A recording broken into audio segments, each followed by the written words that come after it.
I'm gonna say what. That shit was good, man. It was good, but it was like funny at the same time. It was a good match. Exactly. It was a good match. They cooked it up. They cooked it up. All right, everybody. Welcome back to the episode of the No Name Wrestling Podcast. Man, we in the cut. We back. We're 17 minutes late today, so we're usually a little late, but we try to be a little bit on time. But today we're going to be doing something that we did do a recap show already. So this is the second recap show we're going to be doing. We did one of Crown Jewel 2018. Today we're going to be doing one of Survivor Series 05, since we got Survivor Series coming up the following this next Sunday coming up and everything. Do a little recap of the past Survivor Series, one of the best ones from the past. We're going to talk about the card, breaking it down, and then of course we'll also dive into some things for this year's Survivor Series, about maybe some predictions, some things that we want to see, within that. In that ballpark.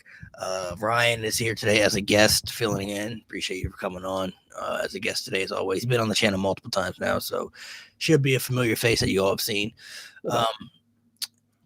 So let me do. Lane, give me a favor. Pull up the card from. Okay, gotcha. Pull up the card from start to finish. That way we can kind of go in order. All right, yeah, I got it right here. So, you want me to tell you what we start with? Yeah, you can just read off the whole card real quick. Gotcha. Okay, so in order, we got Juventud with Psychosis and Super Crazy versus Simon Dean. We got Booker T. With that was a dark match. Yeah, we got Booker T with Queen Sharmell versus Chris Benoit for the United States Championship. We got Trish Stratus with Mickie James versus Melina and Joey Mercury and Johnny Nitro. We got Triple H versus Ric Flair. We got John Cena versus Kurt Angle. We got Teddy Long with Palmer Cannon versus Eric Bischoff.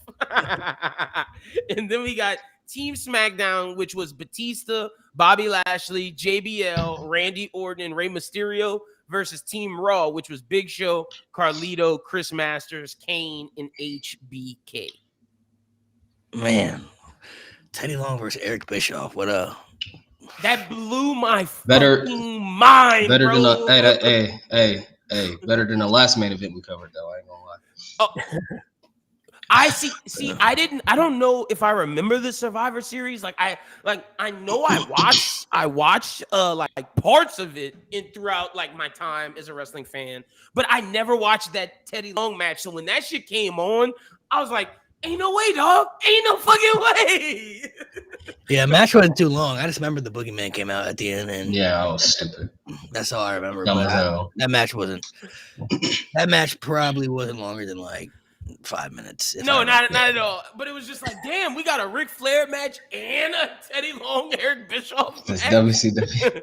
With Boogeyman Ric Flair match was good though. That match was good. Him and Triple H had a good feud that year in 05. They had a pretty good. They had a steel cage match too at Taboo Tuesday. That was really good. Oh, that last match, Teddy match was good though. It was like Ric Flair. That last match was good. I was shocked by how good he 50 was. Some. And I just remember. I just remember during the commentary goes, man, you just witnessed history. This is Ric Flair's last match. And I was just like, oh, nigga, you just don't know. We still don't know. They never built it up as his last match, but the way it ended, though, it was kind of like his last match. Yeah, he went out on that stretcher, bro. Yeah, Triple H fucked him up. He was like 57 at the time, 56, 57 years old at that time. So, yep. They was putting Ric Flair, I don't know what it was, but during that time in that ruthless aggression era, they were putting Ric Flair in all types of crazy matches, bro. Like, yeah, he was doing a lot. Yeah, they was putting him in Money in the Bank matches and TLC matches, steel cage matches, last man standing matches, bro. Like, in the matches. Bro, jumping off of ladders, throwing him in the tables off of ladders. I was like, this old man should not be doing this. Flair's 2006 is crazy. That extreme match he had with the Big Show on ECW too is wild. Oh my god! I Quit match with Mick Foley. Yeah. Oh my god! He was having some crazy matches, bro. TLC match with Edge. And you know Mick Foley was trying to get his ass for all of his comments around the time about how Mick Foley just is a guy who has to do that crazy shit to get over, where his Flair got over without the crazy shit. Mm-hmm. Yeah, they was putting him through some crazy type matches during that time, man. I even think they had him. I don't know if that was I think it was sometime in 05, yeah, because it wasn't 06. But they even had him try to break the Master Lock challenge at one point, bro. It was like crazy stuff, bro. Master Lock, where was that back then? Nah, Master Lock was that shit then, bro. Yeah. Like that shit Yeah. mattered. Yeah, he was young as hell too. Now the Master Lock stuff was pretty good. Yeah, they had him try to like break the Master Lock and all that stuff. It was like bad, bro. They was putting that guy through torture, man. Damn near torture at that point. But go back to the opening match again. Not the pre-show, but like the Gotcha. So the start first of the actual show. The first match that started the show was Booker T with Queen Charmel versus Chris Benoit for the vacant WWE United States Championship. This was the first match of their best of 7. Best of 7 series. Okay, yeah. Yep. I wish they would do. They should bring something like that back. Bring it Kind of like concept Yes. that they I kind mean, of they did with did, Melo and Andrade, But they ruined it with the ending. Like that Yeah. that best of 7 was gonna be fire. Instead, you just sacrificed it for that LA Knight nonsense. Yeah, the last one they did. I think. Famous and Cesaro. yeah, they had a proper ending. Yeah, They should do one with Ilya. Somewhere. Ooh. Mello. Yeah, Ilya Mello would be fire for the United States Championship. That should be fire. really good. They should do one like Melo and Andrade was really good, but they weren't getting like PLE matches, and then the ending kind of didn't add up as well as far as how it was kind of executed and everything. So that kind of put a damper on it, unfortunately. Yeah, by the time it got over, it was like, oh, these guys, people are hyped for this, and it's like you go do that damn ending. It's like, what the fuck? What was the point of that? Yeah, I don't know the point of that ending, bro. Because I thought there was gonna be some type of other conclusion to it. Like, oh, maybe they add something different to it, but then nothing else happened. So, And the crazy thing is, you put LA Knight in there, so it's like, okay, maybe one of these two guys will get the championship, and it makes you think like they are, and it's just like, nope, LA Knight beats both of them, and nothing else happens. Like, sorry, your best of 7 just got ruined. Like, peace. Benoit and Booker T though had some really good matches during that time, especially leading into 06 as well. It's crazy because I don't remember how the title. I think the title got vacated because he was injured, or no, that happened during the best of 7 because Randy ended up filling in as like a 6 and 7. Yeah, like a filler towards the ending. But I don't remember how it got vacated. I think this is because Booker T had turned heel, but I don't remember how they vacated the title exactly. I believe this is a callback to their WCW series too, as well, where they had like a best of 5. They talked about it in the commentary about how these guys know each other, and that was one thing that like made me be like, "Oh, should I go check out the WCW one?" Because they really hyped it up. Like that was like one of the best WCW feuds. Yeah, the WCW one was pretty good. They kind of came up together, rose together in a way too in WCW. So Gotcha. That match was good, man. Like Booker T's kicks, I really enjoyed. It showed me that Trick Williams is like, I forgot because I haven't seen a Booker T match in a long time. But Trick Williams, if Booker T is Sprite, Trick Williams is like 7-Up or Dr. Check, or the knockoff Dr. Surefine, the Surefine Sprite, Lemon Lime. Yeah. And then Voldemort, I hadn't seen a Voldemort match in a while, bro. Voldemort can go. Yeah. I'm sorry, like No, he can't for sure. mhm. Unfortunately, Benoit and Booker T was pretty good. What was the next match again? So you said it was a cruiserweight match? That wasn't the pre-show. No. The next match is a women's match. It was Trish Stratus with Mickie James versus Melina with Joey Mercury and Johnny Nitro. That was only like 6 minutes. Oh, the Divas match. Okay. Yeah. that's long for that. I remember. It was cool. I don't remember that match. It was a solid showing from Melina. Yeah, it wasn't bad. Trish Melina Stratus, obviously would get a lot better. Trish Stratus and Mickie James put in that work. Like Joey Nitro and Joey Mercury and Johnny Nitro tried to do something. Mickie James like shut that shit down fast. But yeah, not much. Not much memorable. They're built. Yeah. Yeah, and then they're building to last that. man standing was after that. Yeah, that's the triple, bro. Like you said, that match was good, bro. Yeah, That match is fire. That match is fire. that match was really good. The last man standing match, the steel cage match was still their best match, but the last man standing match going into it, for people who don't remember the story, this is when Triple H had disappeared for a little bit, and then he came back at that homecoming show and then beat up Ric Flair, and he's all bloody and bleeding and stuff like that, and basically talked about how he was gonna basically end Ric Flair's career and all that stuff. And they had some really good matches. Even though Ric Flair was older at that time, he was still able to put on some good matches if he was with the right people. And him and Triple H had some brutal matches, man. They were having some pretty, brutal, violent type matches. And the last man They standing was match, giving it to each other. the last man standing match, balls. The last man standing match was pretty like intense too because Big Boss. yeah, it was balls. Bro, it was intense as hell. I didn't. So when you see the first chair shot, it's like, oh shit, Triple H really laid it into Ric Flair, and like that chair shot set the tone. Whether it was the chair shot, the steel steps when Triple H brought it into the ring and popped the shit out of Ric Flair, the fucking sledgehammer, bro. He was tagging that old man. But hey, let me give Ric Flair his props. When he was using the chair or all the weapons, he was hitting the shit out of Triple H. And Triple H, I don't know how he got nuts after this, bro. Because Ric Flair was hitting the shit out of Triple H balls, bro. Pause. Nate, you know I'm not lying. No, he was though. He was though, bro. It was great. Hey, low blow, the ring pose. No, it was really good, bro. The ring pose, I wasn't expecting it to be that good. Yeah, I wasn't expecting because it did start off a little slow, and it's a Triple H match, so it starts off slow. And like Flair's getting the shit beat out of him, but like then he had the little comeback, and then like they didn't pull back. I mean, because they respect each other and they're safe. So, but yeah, that match was gas. That's Triple H is a great stipulation wrestler. Yeah, stipulation merchant, in my opinion. And then looking back, it really did its job trying to set Triple H up for heading into WrestleMania 22. And then really whatever that Flair character became, trying to grasp on to what he had in the past. This was his last hurrah in like the main event to get to whatever. So yeah, it was good shit for sure.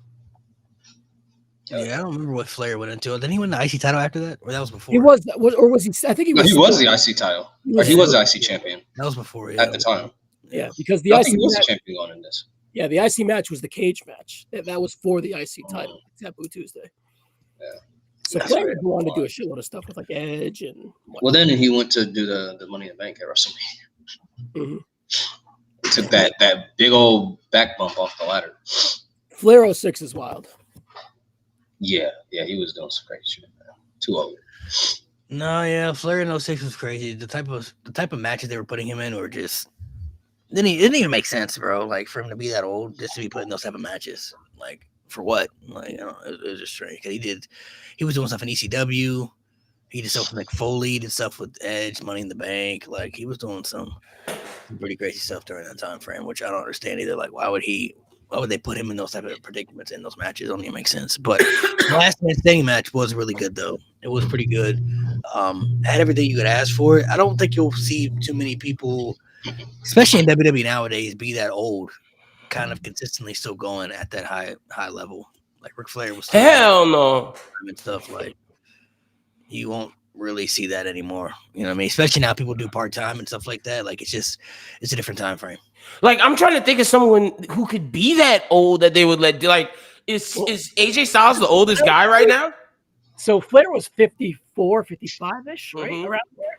How old Styles? That's what I'm gonna say. I think it's AJ. 40, and he's about to hang it up. He's 50 something. So AJ's only 48 right now. So and then he doesn't want to wrestle when he's 50. So that's why he's gonna retire next year. So and Randy ain't doing no crazy spots regardless of his age. Okay, so the oldest active Punk might be Punk's younger than AJ. Never mind. The oldest active WWE star is R-Truth. R-Truth. No, R-Truth. 52. But he ain't doing that. Yeah, and then Rey Mysterio with 49. His knees, he can't take that. My knees. That boy, you put Rey Mysterio in a damn last man standing match. That's not fair. That's not fair because he can barely stand. And you got to give Flair his props, bro. His selling was great. Bro. Like, bro, I was shocked. Bro. Yeah. You know what would have been a crazy match? Flair versus Ilya. The selling. Oh my God. Flair would have said them chops were like gunshots, bro. He was so then it was, you said Cena versus Angle. Yeah. That match was all right. That's when all the referees came out. They had a bunch of different referees come in and stuff like that. Daivari was the special guest. Yeah. See, I wanted to get your opinion on this, Malik, because I didn't really remember this match. And I was like, ooh, Cena Angle, this is going to be hype. it kind of let me down, bro. So It's not one of their best matches for sure. what was fun though? Do you know the story around what was going on? Yeah, this is when Kurt Angle. So Kurt Angle, he became the next challenger once Cena beat Jericho, and Jericho lost the You're Fired match, and then Eric Bischoff found Kurt Angle as his guy to try to beat Cena. They had the match at Unforgiven too, but Angle didn't win the title that night. So then they having the rematch at Taboo Tuesday, and like Daivari was. This is when they didn't bring back Muhammad Hassan because everything happened, so they put Daivari on Raw, and he ended up being with Kurt Angle, and Kurt Angle and Cena. The bill was kind of the same. Like, I'm gonna take the title from you and stuff. And they had that segment backstage where Cena was going around looking for Kurt Angle, and then he ended up walking to like the Divas locker room or something like that, and they were all naked. And the Boogeyman. And the Boogeyman popped up and shit, and it was some weird shit like that. But the match was all chaotic because they had all the Raw referees come out and get taken out, and then the SmackDown referee came out, and then he was the one that got the victory. So like, does it count? Does it not count? Because it's SmackDown ref. So this wasn't one of their best matches for sure. I'm not gonna lie. I shout out to G. I watched this match because me and Minnie watched, and I was like, oh, so this is why people hated Cena, because all the odds was stacked against him, and he still somehow won. I was like, yeah, this is why. This is where the Cena fatigue was really, really catching on to everybody.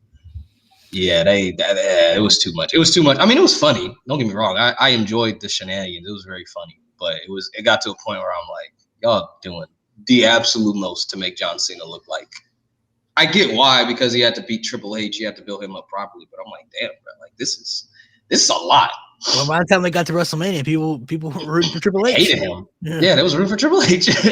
and just from a single match standpoint, as someone like, because I didn't know the story, I didn't know any of this. Like, it just was average. You know, like when you see those two names, you expect more. And just like with all the refs, it was just like, oh, okay, like sure, this is good. And I guess, and funny enough, the Triple H Ric Flair match was more entertaining to me than this one. It's like they did not. I guess maybe they didn't want to do as much because the main event was coming and Triple H and Ric Flair just happened. So it was like, how do we answer? I feel like that was kind of the thing. So I don't know. It was average at best to me without knowing the back. Like a Raw match. Yeah, facts. Could have been a Raw main event. Average is being like that shit was. You're right. Average is being nice. They've had much better, but it was fun. They have had much better. I mean, it was cool. It was cool for what it was at that time, but it didn't make. Excuse me. It didn't. Well, to be honest, they were already kind of turning on Cena before that, but it didn't make that scenario even better because I don't know people. To give context for backstories, people who may not have been watching around that time or not familiar, but you have to really be put in a bad situation if you're going to go up against Triple H, and people want Triple H to win. This is Triple H. It's Triple H coming off Reign of Terror, okay? Like not that far off. Like maybe a year he had been with the championship. Yeah. But this was Triple H coming off Evolution, Reign of Terror, and they were cheering for that guy over John Cena. Crazy stuff. Actually, it's even crazier. Go back to the night before. People forget about this. They booed John Cena at the Hall of Fame the night before. He inducted somebody in the Hall of Fame. I can't remember who it was, but when he was giving his Hall of Fame speech, bro, they were booing him during the Hall of Fame speech, bro. I don't think that ever happened. I did not know that, bro. Damn. Yeah, I think I've heard of that. Yeah, bro, this is the same Hall of Fame they were inducting Eddie Guerrero and everything, bro. Like, my God. They booed the shit out of him, bro. That's insane, bro. Cena came out and they were like, oh, no. And they would turn the camera to Triple H and the crowd would go, yeah. They were going crazy for Triple H. Like, oh, my God. Kid. And I think he was inducting Refrigerator Perry, who was a Bear. Yeah. Football player for the Chicago Bears. Yeah. And they were in Chicago? Yeah. What the? Damn, bro. Why they do Cena like that, bro? They were booing Cena in the Hall of Fame speech before. But the thing is, at the Hall of Fame, that's not John Cena the character. That's just John the man. And like, that's Jonathan. That's Jonathan Anthony Felix, whatever his name is. Yeah, from New Bedford, Massachusetts. Shout out to that guy who says it every time. But yeah, bro. They didn't care, bro. They didn't care. I mean, granted, Chicago crowds are a little bit more hardcore, but No, yeah, they booed That's him at the Hall of crazy. Fame. And the fact that you're doing Refrigerator Perry, Chicago legend, Oh my like god, what? bro! They- And they they still were- like, nah, we're not taking Bro, they it. literally like they were cheering Cena. They were cheering Triple H in the main event, bro. Like And this that's was crazy because Triple H Triple H coming off just Reign did the of Terror, all racist that. shit. Like the racist Booker T shit just happened. Oh my The God. burying of Steiner just happened. That's nuts. He unalived Flair too. Just a few months before that too. Like, I guess it's because mainly too, from what I've heard, like the IWC wasn't a big thing back then because social media wasn't as big as it is today. But there were still like dirt sheets and like message boardroom stuff back then that people had, you know, that they were talking about, complaining about stuff like this. It just wasn't as big and known because social media just wasn't on a bigger platform like it is today, where you could just click on an app and just see everything. You know, like if you weren't in like Ryan might know. I don't know if he was. That's what I was about to ask if you Ryan, was what you was on the those? temperature? Yeah, what was the temperature like back then? Of You had to dial up your internet first. Oh Lord. You had to go on AOL, and then you had to go to the chat room and type in WWE, and then you could go into a chat about WWE, or you would go into a forum, like there'd be like a PWO forum where you would just type Cena, and then there'd be Cena forums, there'd be WrestleMania forums, there'd be shit like that. So there'd be a lot of keyword searches on things to talk about, and then like the forum would be like, let's talk about the Survivor Series 2005, and then it would just be messages on days about the 2005 Survivor Series. So yeah, it was very slow. It was like your internet. It was slow. That's dedicated. That's how did dedicated. you feel about Cena at that time? Like, how did you feel about Cena, and how did you think like people your age felt about Cena at that time? All right, so I'm freshly out of high school. My girlfriend at the time just get pregnant, so I'm like full back into the WWE. Actually, around this time, I think I got full back in when someone DM'd me on AIM saying Eddie Guerrero died, and then sent me the link. So that I watched that night, and then ever since that, I was fully back in. I was like reading stuff, but I wasn't fully in. I was like fresh out of high school, so I was like being a kid still, right? So as soon as my girl got pregnant, and I got full back in or whatever, so I've been in ever since. And then it was just like kind of like the temperature of the room. I remember Cena, but I remembered Thugonomics Cena. That was my guy on SmackDown when I was in high school. And then I was like, kind of like, I was like a Triple H fan at the time, even though like from the back in the day. So I wanted Triple H to win. I wasn't really feeling Cena, but I respected Cena.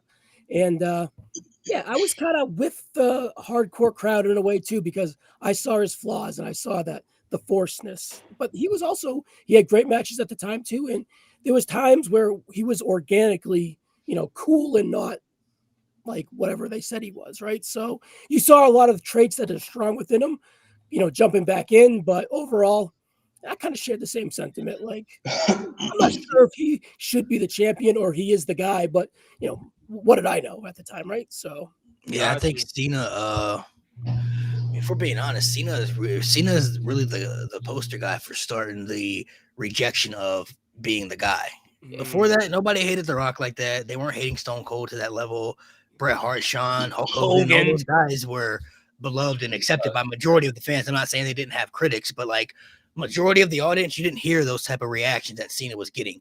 He was the first guy that was getting that treatment because then it happened to Roman afterwards. Yep. And, hasn't really happened to Cody, but if you go online, you see the critics there. You know what I mean? So it's always going to be there no matter who's in that spot now. It's just not happening in person, but it's happening online for sure. It's a repetitive of like, if you're the guy, we're just not going to like you. And Cena was kind of the first person to get that hate and feedback, which is why it's like, so crazy. It's so unique now for me to see people love him Cena now because people hated him so much back then, and now it's like he's so loved and respected. It's like, why for me, it's like I don't want to say people are hypocritical for it because Cena's my all-time favorite. So it's like growing up during that time, Cena was my guy. So it's like I understood what people didn't like him, but now it's kind of like y'all niggas only really like him now. Nah, but I understand why you're upset because you were a true Cena fan during that time and people were shitting on him. So you know how it was when people were shitting on him. It's like, nah, why are y'all being fake? I was an actual fan through this. Like,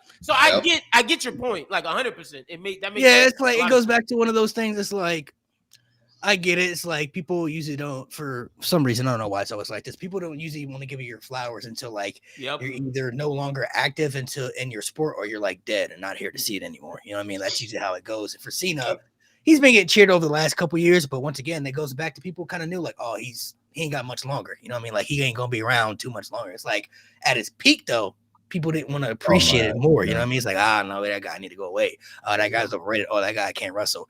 Now it's like, oh, John Cena the GOAT. John Cena one of the best. You know, like the pop that he got when he won the IC title. I'm like, bro, this is crazy. Like that was awesome. Insane.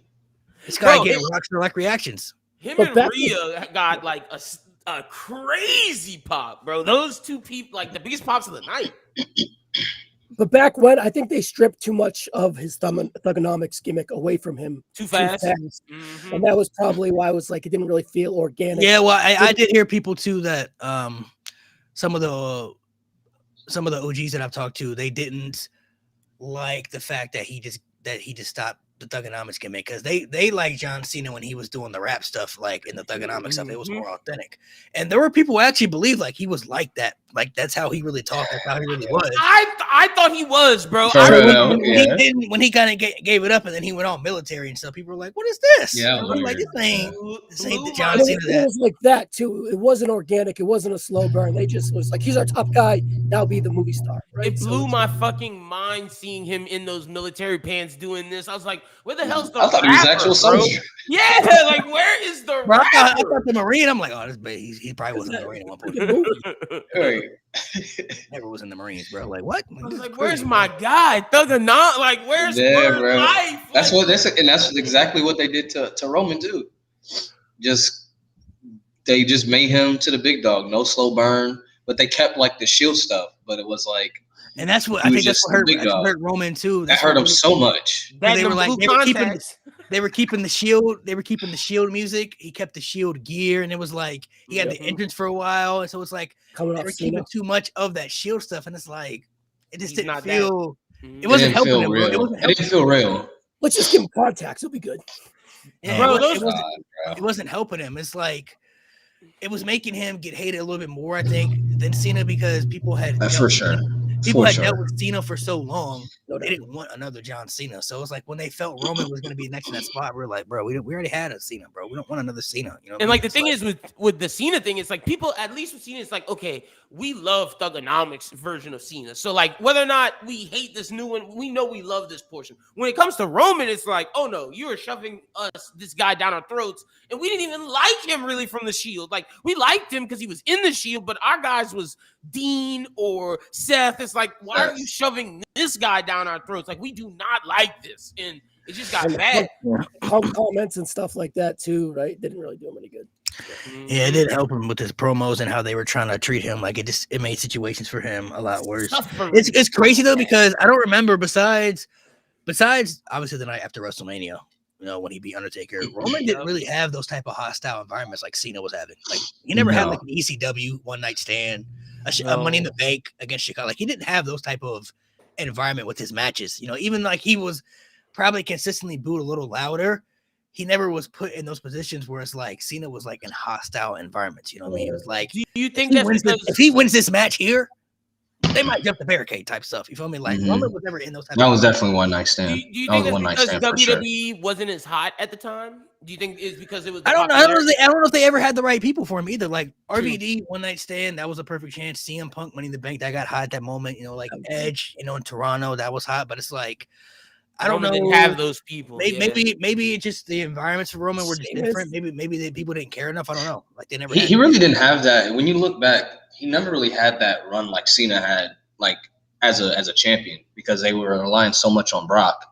So he would always he would beat Samoa Joe, but it wasn't for the title. So I think if he did face someone like Samoa Joe or Braun Strowman for the title in the main event, like in place of Brock, I think you would have gotten probably more hostile crowds of people who really wanted to see those guys win. But because he never had the title, I don't think it was that hostile. I think people forget too, like when they talk about, when people always say Big Dog Roman was overpushed, I think people forget he wasn't champion a lot during that time. A lot. And then when he did have the title, for like 2 months max. You know what I mean? Like months max. the only reason people think he was overforced is because he was always main eventing WrestleMania. He was always in the main event. You know what I mean? So it's like when he had that spot, it makes it seem like he was overpushed, but it's like he wasn't winning the title a lot like a Cena, was at that time frame. Like he had the title maybe like 3 or 4 times when he was big dog. You know what I mean? And it wasn't always long. His longest reign would have been that Universal title reign, but then he had to give it up because his leukemia thing. Yeah, like leukemia. That wasn't even long. So his title reign was never long. You're right. He never had, now that I'm thinking about it, it's 100% the WrestleManias. Like it's the main events. That has to be why people. Yeah, because he was always there. It's like it got to a point. I think we're also entering. We're in a new time frame too. And you guys can put your 2 cents on it as well. I think we've become so used to it, but I think WWE has adapted a new system when it comes to the main events. Whoever the top guy is always gets that spot. It was Roman Reigns for many years. Now it's Cody, and then it's like when Cena was the guy in the main event occasionally, but there were times maybe he wasn't always in the main event as well. You know what I mean? Like he main evented 22 and 23, with Triple H and Shawn, but then 24 that was Taker and Edge. 25 was Randy and Triple H. 26 was Taker and Shawn. You know what I mean? Like he didn't main event for 3 years, and then he had some main events afterwards, and then they moved him down the lower card after that. But it's like it felt once Roman became the guy, it was like, all right, Roman Reigns main event WrestleMania against somebody, but he'll be there. And then after Roman, all right, Cody. Now it's Cody. You're the main event. We don't know against who yet, but you're gonna be there. You know what I mean? Yeah, Even with it being 2 nights. Even with it 2 nights now, it's still Cody and Roman. Do you? Let me ask you, because you're right. I'm thinking about like how they had other main events with different people. You just said it, like the Edges, Randys, HBKs. Is that because we don't have the main event, quote unquote, talent, or is it because Triple H is so set into Cody and Roman that they generate money to where it's like we don't want to try anyone else? Because like I'm trying to think, like Braun Breaker could do it, but like they definitely got the talent. They had the talent back then too. When they had Roman, like if they wanted to, they chose not to build Braun Strowman up to that, so they ruined that. Samoa Joe, they never pushed him to that level. Finn Balor. They ruined Finn Balor. They ruined all these people that could have been in that potential spot. They just relied on Roman, and then it was Brock, but people didn't. Seth never even touched the main event. If you're not catching on the cash until Seth couldn't get a WrestleMania main event until Triple H took over. Before that, Seth was never getting that spot. I don't know if Vince was still in charge. I don't know if Seth would have ever got that spot. If I'm being honest. He might have never got that. Never. Which is so insane. Because, bro, Vince did not see Seth, as that type of guy, bro. Well, I do think if Seth never got injured during his first reign, I do think they would have did the Shield triple threat at that WrestleMania with Ambrose, Rollins, and Reigns. Because I think Roman would have got the title before then, but I think they would have did that Shield triple threat because that was like the culmination of the group finally achieving stuff. But Seth got injured, and then all that stuff happened. But even like during that time when they're pushing Roman, they weren't putting Randy in that spot anymore. So Randy wasn't getting the main event spot. Cena had been moved down. They didn't want to put Seth there. It was just Brock and Roman, and now they did the women here and there. Once they finally got that spot, and they had the talent now, like Rhea, Bianca. Yeah. They got people in the women's division that could be in that spot, but I don't think they're going to put them there over guys like Punk, Roman, Cody, all those people. You got some upcoming guys like Braun Breaker. I mean, he'll be there eventually, but I don't know if it's going to be anytime soon. I really think they also want Logan Paul to be in that spot too, but it's a matter of my fucking mind, bro. That's literally just for clout, and like I understand why they're doing it, but I hate it instead of guys like AJ Styles should get one more. Like I mean, there's people that I would put ahead of Logan Paul. And it's just like, but you're right. They want him to be that type of guy. They do. So they want him to be there. I think they'll put him there eventually. I just don't know, like when. I don't know when, and it'll have to be against the right person. You know what I mean? True. Like it'll have to be. That'll be like the first Jelly Roll. That might be the first major Braun Breaker babyface. Could that be Braun Breaker's babyface? I don't know if that'll happen against Breaker. It'll have to be against like a. It'll be against like I think a major babyface because I think that'll be like the first major main event that we get where it's like very one dimensional, where it's like whoever Logan faces, you're gonna root for that person no matter who it is. For sure. It's Logan, so it'll be a good crowd reaction. You know what I'm saying? It'll be a good story they can tell. It's just a matter of who they want to put in there against and back and forth. So, but to go back to the Survivor Series recap, Cena during that time, people had started to turn on him a bit. You kind of start to feel the vibes and the switch with how people felt about Cena. But it goes to, again, like, of course you heard it, within the crowds, but if you weren't reading dirt sheets or you weren't looking at like, chat room and stuff like that. You didn't really know how the internet really felt, as far as like what you see today. You know what I mean? Like it was just a lot different back then. So, but to move into that main event, that traditional Survivor Series. we skipping. Wait. Teddy Long. Oh, Teddy Long was here. I guess we'll talk about that. Yeah.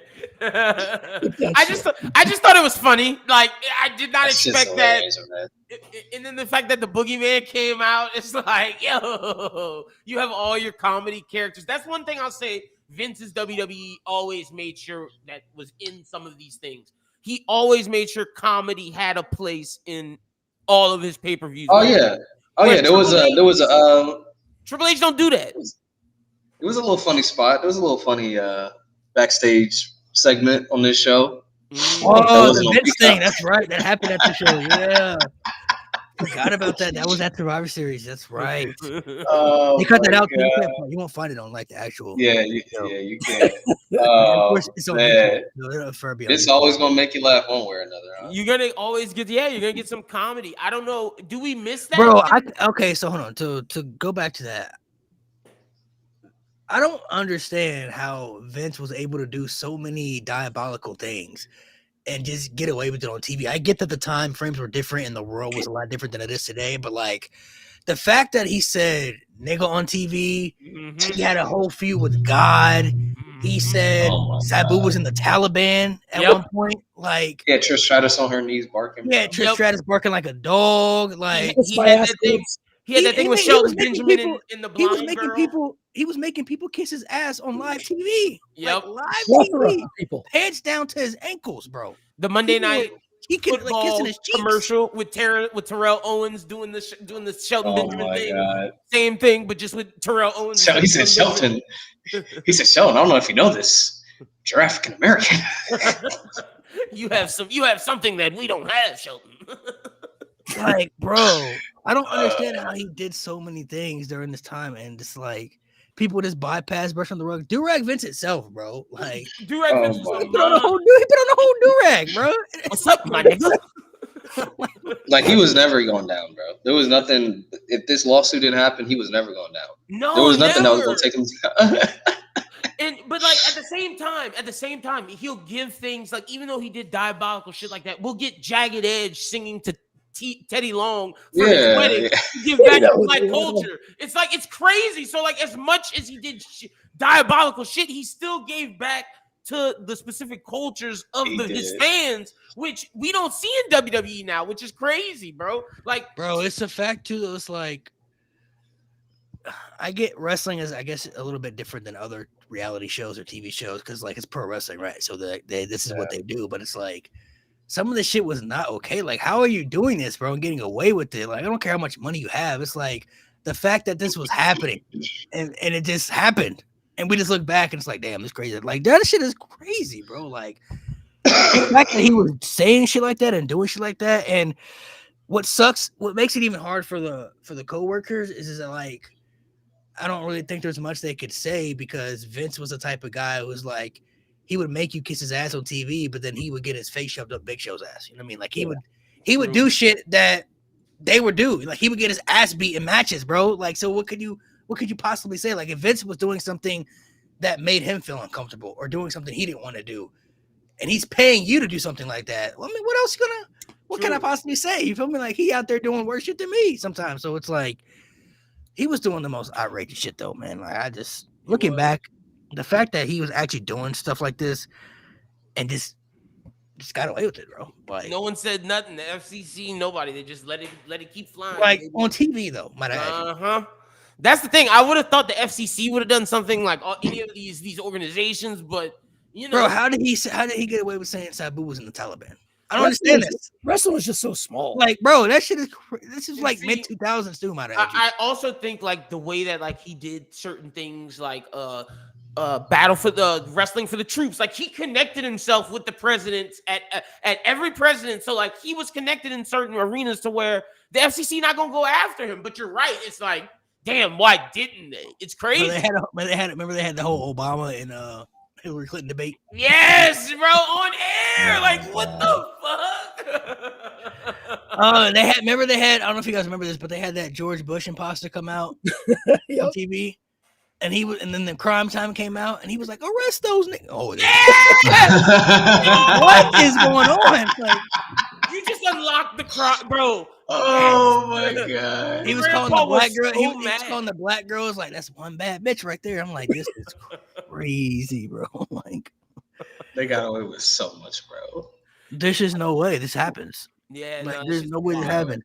In the span of like 5 years, they had Crime Time, they had the Mexicals and Kung Fu Naki, bro. Like 3 of the most stereotypical gimmicks you could ever have in the history. It wasn't Kerwin Williams like right around the corner from that as well. Kerwin White, yeah, he was in that. Kerwin White. Yeah.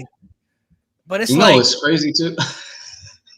Y'all remember that segment with Randy Orton, Mark Henry, Kofi Kingston MVP? Yeah. But that was PG era too, bro. Crazy, bro. Randy straight up. That's when Randy Orton says people like you don't belong in like something like that. Yeah, he called Mark Henry a thug. Mm-hmm. He called a criminal. He called him a criminal. He told Kofi Kingston straight up, "You should be in jail." Mm-hmm. What? I did not remember this. But he said y'all belong in the hood. He straight up said the only place y'all belong is the hood. I was like, nah. What? I did not remember this. It's Cody Rhodes and DiBiase Jr. standing right behind him. Cody's just like, I guarantee you it's not on Peacock. I guarantee you they took it off Peacock. If that episode of Raw is even on Peacock, I guarantee you. They did so many things back then you just couldn't do, bro. Like, y'all remember when the fact that they said that when Randy said that Eddie Guerrero was in hell? Oh my god! Like, this was months after he had passed away. After he died, only months, bro. I remember that, bro. This was like months after he passed. This was still fresh. The wound was still fresh of this man's passing, and they said Eddie Guerrero was in hell. And I couldn't believe what I heard at the time. I said, "There's no way." You made the emphasis, bro. Oh my god! There was no way. I was like, "There's no way I just heard what I just heard." But I mean, they still think about it. They still are doing shit like that because you have Gunther calling Damian Priest a Latino thug. Like they're still tiptoeing the line. Like low key, but they ain't like in your face. They ain't in your face. Bad. It's not as bad. There was. Damn, I forgot the Crime Time thing with the George. Yo, ain't nothing but a bunch of that Crime Time thing was insane. That shit was nuts because, bro, my grandpa was so mad. Like, he stopped watching for a couple of weeks because of that, bro. I remember that. Like, holy bro, shit. It was like they would, like they had the. People have to go back. If y'all don't remember, please go back and watch those Crime Time vignettes leading up to their debut. Bro. If y'all do not remember in the chat, if y'all can't remember how insanely racist that shit was, go back and just watch those vignettes, bro. They had that interviewer in the hood. They straight up robbed somebody. They straight up robbed somebody. Bro, they were in the hood robbing banks. They were throwing dice in the streets. Like there was even one where they had a white guy in the hood talking about who's looking for a Starbucks, and they said, "You looking for something tall and black? Look right behind you, and here comes Shad Gaspar." I'm like, this was on TV. This was live on television, bro. I can't make this up. Oh man! And it had the narrator's voice extra white too, like that. Yeah, the extra white voice is so bad, bro. It's so racist. When the interviewer went to the hood the first time, bro, that shit blew me. They had these dudes. Might have added you. They had Shad. They had these dudes coming out in do-rags with caps. Shad Gaspar came out in JTG came out in a bulletproof vest at one point. Bulletproof vest with the Timbs. I was about to say because that's right after Get Rich or Die Trying. So they are doing 50 Cent. Yes. Came out with a bulletproof vest. They're the only dudes I know that wrestled in Timbs, bro. Wrestled in Timbs, bro. That shit was crazy. Like the stereotypical gimmicks were so bad at the time. The same with the Mexicals. First time I saw these guys riding a tractor, coming out lawnmowers, bro. With like cutting grass. Like they got their gears like they cut grass. I'm like, what's going on here? Like, bro, their gimmick was they were lawnmen, bro. That blew my fucking mind. Oh my god. The John Deere green, bro. They came up riding the ride. Remember, in the beginning, they came out in the one tractor. Yeah. On the back, just like on the back, like dancing and shit. And then they had their individual tractors coming out and shit. I'm like, bro, this is crazy. You can't make this up, bro. The music was the Mexicals was worse than Crime Time. Like Crime Time was bad, but like the Mexicals was just right in your face, bro.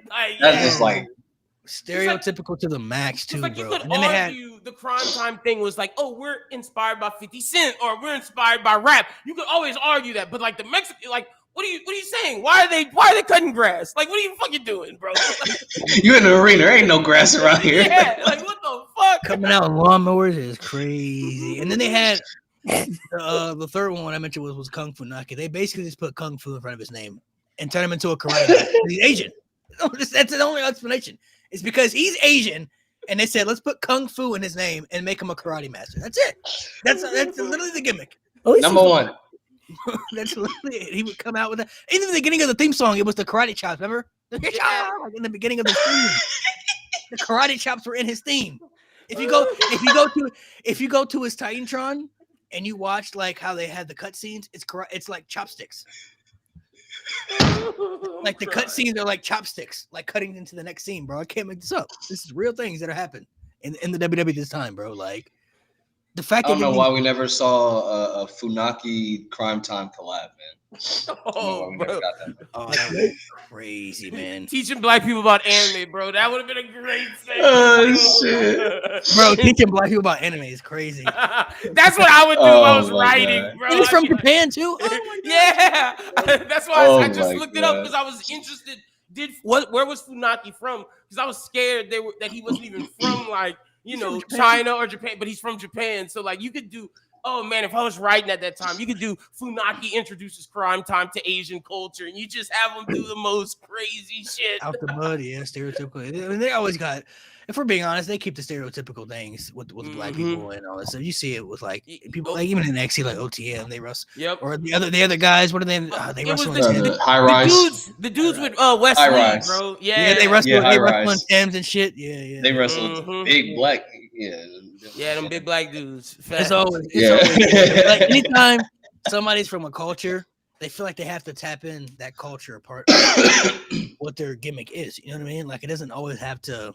It's not always bad because I will say the Trick Williams and Mello when they were in the barbershop, that's doing culture Yeah, that right. was hard, That's right, yeah. someone that you could tell the right. Yeah, that's cool. Uh-huh. But it's still like culture stuff. Like if you think about it, like why all the black people gotta have like rap themes? You know what I mean? No facts. No, they got Facts. hip hop themes. You know what I'm saying? Like That's why when Naomi got the rock theme, the internet was like, "Why did she That was have cool as that?" hell. But it's like, no, that's fire because like That was cool as hell. that's different. And I didn't even know her dad was a guitarist. I didn't even know No, that. me neither. neither. But it's like they always have those stereotypical things within, like even though it's not really that serious, but like when Carmelo won the Battle Royal, they gave him a chain, a big old Andre. they did. Yeah, that was crazy. Miz gave him a chain, Ugly ass chain. We give you a Ugly diamond ass chain, chain, bro. bro. Like ain't nobody else ever had a chain. Might have had you when they won the Battle Royal. Never been a thing. That was Mellow. bad, bro. That Mellow was was so it. bad. I wish someone should have melted that down like Kamala did. Yeah. Or what's his name? Not Kamala. Fucking Karma. Whatever his name was. Put You know, a Drake, Godfather. bro. Melt that shit down, bro. Bro, even like God, bro, like even though the gimmick was like kind of his idea, but it's like the fact that he was a pimp. Bro, that's Pimp is crazy, like, The whole train is one of the wildest. it worked during that time, but it's like if you look back on some of that shit, it's like what the like, Bro, a whole train. I don't know Literally a how. whole train. I don't know how if you're a woman you could have watched WWE at that time, like, bro. People, but the fact, and Ryan can tell you, people they loved being in the whole train. There were girls lining up for it. That's when Lita started. Oh, Lita yeah. started in the whole train. Yeah, like crazy, people bro. wanted to be there, bro. Like, oh yeah, Victoria too. Yeah. And that's the thing, like the Baileys and the Beckys had to watch that era, so like they loved it. It's like that's crazy to me. It's like, bro, they were Can doing you y'all imagine, dirty. Get down, ho. Oh, Yeah. What? And then you got Like imagine Jerry Tiffany King Stratton in Lawler the whole train, bro. saying like, Oh "Oh, my God. let me see the puppies from the whole train. Where are the puppies? Puppies is crazy. The puppies." You imagine Jerry Lawler in NXT, bro? Oh my gosh, bro! You think Booker T's bad? He would have saw Tiffany Stratton. Booker T's not lost even. his mind. Booker T's funny, bro. Booker T's funny. Jerry Lawler was just a creep. I mean, Yeah. he legit is a creep. Like he's got cases. Bro, he'd have saw Tiffany Stratton and lost his mind, bro. He'd have lost his mind. But Booker T saying he got to pop his neck, bro. I don't know. I don't know if he said that, No, though. bro, he's. I heard dick, bro. I'm sorry. I ain't hitting popping neck. I'm sorry. I heard Hey, people- out of I heard context, it's crazy. I heard people try to defend. Say he said, "I gotta pop my neck," but I'm like, What does that even mean, though? That don't, I don't know. How do I you- don't what does even that know mean? what that means, though. I don't know what that means. I was like, Nobody's Booker, ever, I posted a video about that, and I saw people in the video like, "Oh, this is what that means." There's no meaning about it. Nobody says that. there's I no remember meaning when to you that. sent There's that no. to me. I watched it like 10 times, and like When you're even, getting gotta when you're pop getting my neck, aroused man. by a girl, whoever says, "Oh, you gotta pop my neck," even if you're saying Like, pop never my been neck, a thing. that's a bad thing. Either way, it's I bad. gotta pop my Like, leg. popping your neck for. he do be wilding though. He do be wilding with them girls. Bro, when Stephanie first did that Devil's Kiss, bro, that was the funniest shit ever. Oh my god, bro. Booker T do be wilding, bro. He do be wilding. He's funny. He makes it funny though sometimes, but like he do be wilding though. Oh, Jada, when Jada Parker does the hip, and then he goes. Oh my god. He gives. Booker T goes in for everybody though. He be like, even like, I hate Jasper Troy, but he hypes that man up like he the next big thing, bro. The Lock. That's the monster. Yeah, the Lock.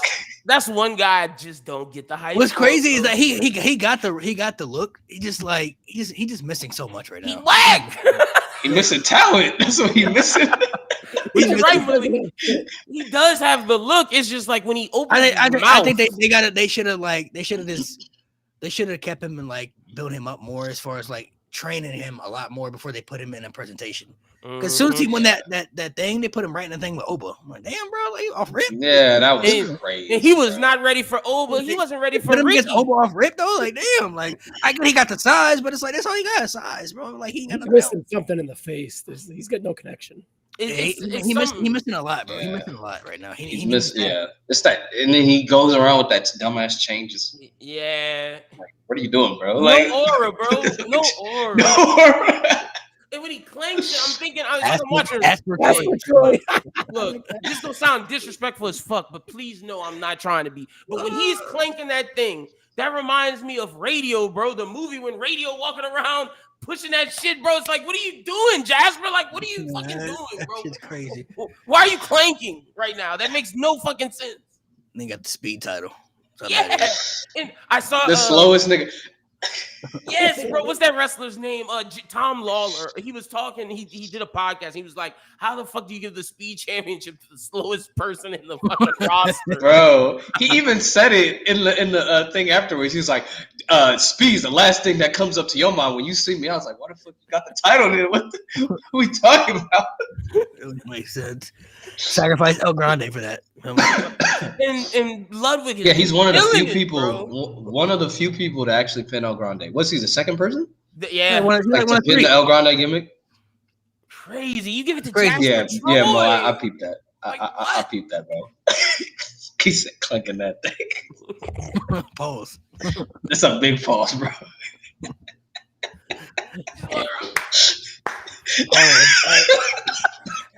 All right, so back to I know I got a bad call. back to the main event. So originally, we know Eddie Guerrero was supposed to be in this match, but then he ended up unfortunately passing away. So JBL was the replacement for Eddie in this match. But you look at the match, I like how they mix some of the younger people with some of the OGs. I mean, granted, there's some people in this match that you look at now, it's like, oh, they don't belong in that match. But in 2005, you mind, this was 2005. They were huge. Chris You Masters. guys got like Chris Masters, Carlito, like they belonged in that match because they had a little bit more aura to them. Same with like Bobby Lashley, like that was big back then. You had Batista, you had Rey Mysterio, you had Bobby Lashley, Randy Orton, and JBL. On the other side, you had Shawn Michaels, Big Show, Kane, Carlito, and Chris Masters. Obviously, HBK, Big Show, Kane are the vets on the side of as far as being well known in WWE. Chris Masters, Carlito are still looked at as like a young and upcoming talent at that time. And then on the Raw side, Lashley, young and upcoming. Randy was still, even though he was more seasoned, he was still young at that time, upcoming, future of the business. And then you had Ray, Batista, and JBL who were like the OG. So they kind of mixed it well together, meshed it well. The bill was really good too, man. Like they had that parking lot brawl they had, when you got Batista got chokeslam on the car, the Raw invasion, when they had the Raw invasion on Raw and SmackDown. Like this is when the brand split felt it mattered. It was like if you were from Raw and you showed up on SmackDown, you was like, a big deal here, bro. What you doing on our show? You feel me? Like it felt like it mattered at that time. So when Raw would pull up to SmackDown, you was like, oh shit, what the hell Raw doing here on SmackDown? Going down. Yeah, it's going down, bro. It felt Meet like me in the club. even though it's like I never personally understood the aspect of brand supremacy because it's like, why would I care? Why would I care what brand I'm on? You feel me? Yeah, Like, we're all the why same am I fighting- company. Why am I fighting just for a brand? Now, if they added some more to it, like, hey, if Money. you look out, or if you're the general manager, obviously you're supposed to care what brand you're on because it's your job to make sure your brand is the more superior brand. I get that, but as a talent, it's like I don't care what brand I'm on. Now, if they make it, I always felt they needed to add more to it. Like, listen, Sean, I get you a legend. You know, maybe throw a little world title match in there for you if you looking out for Raw. Okay, that intrigues me now. Mm-hmm. World title match, sure. I'm saying World I like title it. match for the vets, give the young guys money, or like U.S. title match mid card, something. No, Yeah, we're a guaranteed Rumble spot. You know what I mean? Like Mhm. something make it interesting. But at the time, they did make it work. It was a very, very good build. I think this is one of the best Survivor Series matches too. Traditional. It was great. Really, really good. Rewatching in 2025, when you see the SmackDown team though, I will say it's like, damn, that's an overpowered team. But like you said, you got to remember this is 2025. Masters and Carlito do belong, but it's just like, damn, They feel out of place now. But yeah, like, Team SmackDown seems so strong back then, because back then Bobby Lashley had just came up to the roster too. True. He was still new at that time on the roster. So it's like, of course, looking back at it now, you're thinking of Batista, Lashley. You're like, holy shit. Yeah, JBL, like JBL, what? Rey Mysterio, and then Randy. And Randy, yeah. It's like, what the hell? What is HBK gonna do? It's HBK and the bums. It's like Cleveland. It's like LeBron with fucking Zildjian. No, I mean, dude, looking at Shawn Michaels' team now, Team Raw, like Big Show and Kane, cool. It's like, it's like, what the hell? That's what I'm saying. And then Chris Masters, and it's the fact. And if you look at SmackDown, they had their world champion. The fuck was Cena? I know he was feuding with Kurt, but I'm like, Cena just don't care about Raw. Like, don't give a fuck. Like, I thought everybody's supposed to put their pride to the side, put their differences aside. He's the one guy that have this match. Sure. Yes. Right, like, yes, I got you, Sean. But no, it makes sense. That was weird. If they put Cena in there, who's gonna be him? True. Cena can't take that. It's double count. And the only reason the Batista lost is because they protected him with the injury thing. It's like, all right, well, we gotta find a way. They fucked that boy up. They fucked that boy up. If Batista's not going to be our superior guy, we got to figure out a way where we can make him vulnerable. Where it's like, okay, we got to protect him so he had the injury. Because if Batista wasn't hurt, he running through everybody. He running through all of them. Yep, easily. Facts. So, I mean, because he already had at that time, he already had beat Triple H. He already had beat JBL. He beat Randy. You know, he beat Kurt Angle, and he was on Raw too for a minute. Like, he was beating everybody, you know, at that time. So it's like, can't really, you know, put Batista in there. And I guess if you want somebody else to get that spot, so and giving it to Randy also helped make Randy look better too. You know, being a young guy. Plus, with the Undertaker come back at the end too with that big return, adding to that feud. That was pretty cool. See, that's funny. I'm glad you mentioned that because on when I saw the poster, I'm like, okay, Undertaker's on this, and I didn't know when he was coming. I was like, wait, he hasn't been in this whole thing. Why the fuck was he on the poster? And then when he returns, it's like, oh shit, okay, fire. No, that return was lit though when he was in that flaming casket. Yeah, that shit was hard, bro. Oh, that's gangster. That was gangster. Yeah, that was super hard. I enjoyed that. And Randy was like, what? Yeah, Randy was like, oh God. At the time, it was like Undertaker was still mythical at that time. You know what I mean? Like, it was still mythical stuff. So the fact that that always makes you wonder how they did stuff like that. How was he able to just stand in there for a minute and the casket is on fire? When you hear his interviews, he's like, bro, I was burning the fuck up. Like, anytime that shit like that happens, he is literally just putting his body on the line and just getting burned, bro. Like, that's all it is. That's the crazy thing. That's how much Mark Calloway cared. He was like, I'm willing to get burned just to make this shit look cool. It's crazy. Insane, he felt different about that chamber though. He got set on fire during that chamber match. True. He was pissed. That was too far. He said, look. Even going back, looking at it, like, you don't even know, but the fact that you know the story now that he was getting burnt, he was putting the walls of Jericho in that match, bro, with like third-degree burns on his chest and back and shit, bro. I'm like, nah, that shit's crazy. I'd have been mad too, though. Rightfully so. He is the Undertaker. At that time, how much he put his body on the line for that shit? Like, nah, bro. I'd have been mad too. He told the story where he said he was looking for the dude after, and the dude was gone. Yeah, he was. I think he left, right? Dude left, Yeah, right? dude left He got immediately. fired. I would have been gone too. I'd be like, all right. As soon as the credits roll. He never come back, bro. That was his last day on the job, bro. You know He was out of there, bro. Oh yeah. There's certain legends that you just can't. You can't get that authority. He didn't even like. I don't even know if he got like Vince didn't even say anything. He already knew it was up. He's like, Yeah, you can't do like Yeah, Undertaker, a Cena, a Randy, a Triple H, like Yeah. a Shawn Michaels. You mess up, bro. You I was about to say Undertaker and Cena are the two. Like you mess with them, you were fired instantly, you bro. out of there, bro. You out of there. Especially That's if you like isn't hurt that what somebody. Mr. Kennedy do? Didn't Mr. Kennedy almost hurt Cena, or was it Randy? It was one of them. Randy. And It was he Randy. was done, like out of here. Allegedly, they said it was Randy. Yeah, so it didn't look too good. It didn't look too good. Suplex or some shit. Yeah, That match was really, really good. I think it's probably in my top 5. Like, I had a Survivor good Series time. tradition I had a matches. good time It was a watching really this good match. Yeah, I do like how it was the third year in a row for Orton too to be the sole survivor. Kind of add to his lore too. Yeah, Randy was That was being cool. Survivor for a third year in a row. It added a lot to him. I did like that aspect too, because Randy did the Bischoff match, and then he did the year before where he beat Triple H's team. Yep. And then And then Raw and SmackDown. HBK was a callback to 03 too as well. They were the final ones as well.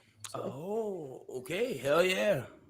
Yeah, 03. 03 was 03 Survivor. 03 is the best. Yeah. But this is very good too as well. This is a really good match. I did like this traditional match a lot. Now, do you think they did the Raw versus SmackDown because of the video game thing? You think that was kind of It could have been, yeah. Because this is the first year they had it, so. Oh it could've yeah, been. they definitely. I didn't realize that. You're right. This is the first year they had it. They definitely want to make a note of like Raw versus SmackDown for the game for sure.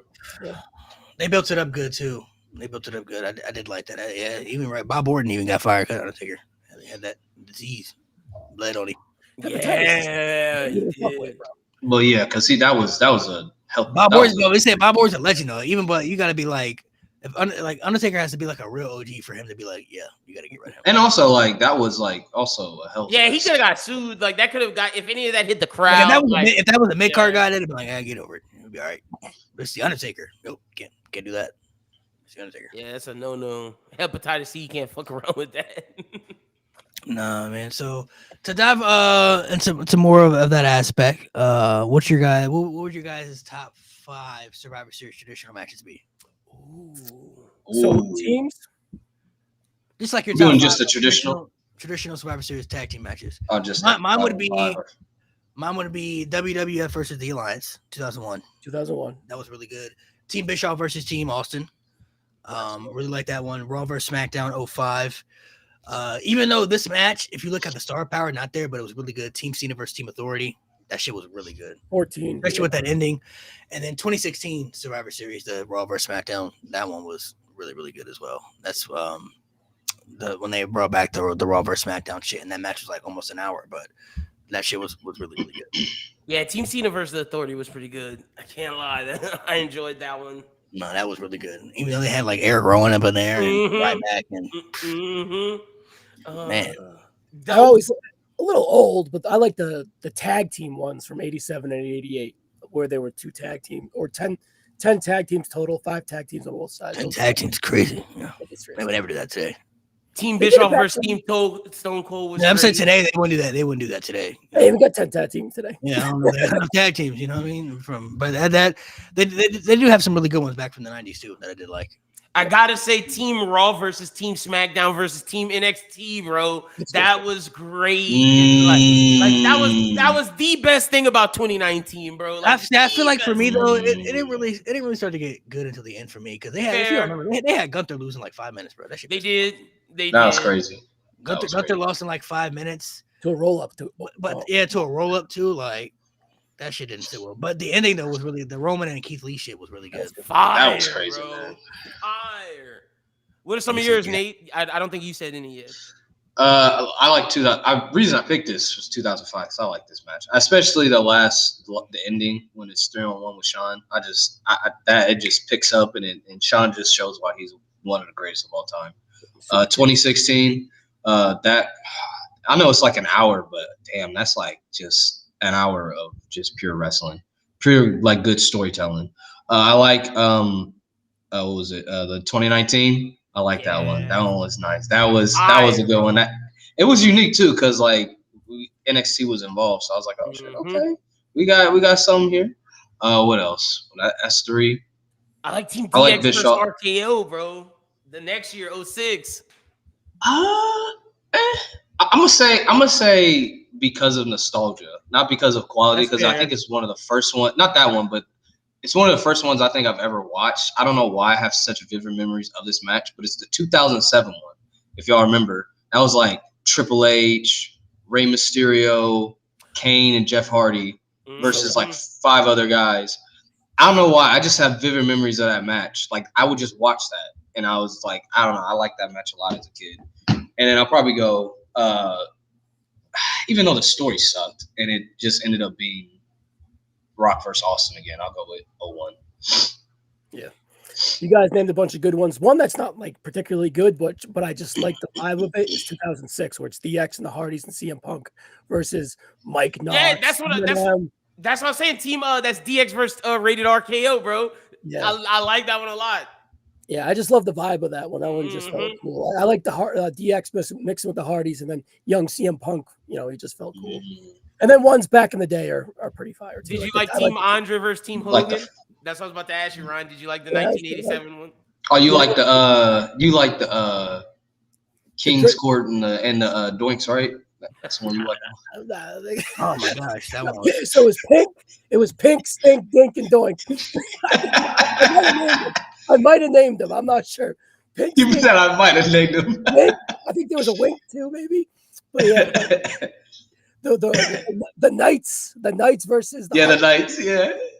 So okay. Oh yeah. Hammer Valentine, was it Terry Funk? No, it wasn't Terry Funk. Regular Hammer Valentine, Barry Horowitz, and someone else under the hood. I forget too, but yeah, it was Team Kofi versus Team Orton was pretty good too. That was okay. Ooh, Oh yeah, I forgot about that one. Yeah. But you gotta I was going give Team Cena versus the Authority its props with that Dolph Ziggler shit, bro. Yes, bro. That was good. That shit was beautiful. Actually, that one's gas. I like that one too. Yeah. Like one of the best modern, like in the tens. Oh, that was a really good one. That might be the best. Of the 2010s. Yeah. I'd be second best. I'll say second best because 2016. I don't know. Of the 2010s. 2010s. That had everything. It had the perfect ending. Like 2016 was so good.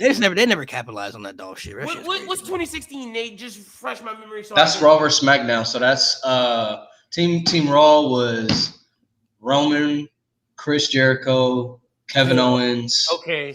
Seth Rollins. Seth Rollins. Was Braun Strowman. Braun, Yeah, Braun Strowman. And Team SmackDown was Ambrose, AJ Styles, Shane McMahon, Randy Orton, and Bray Wyatt.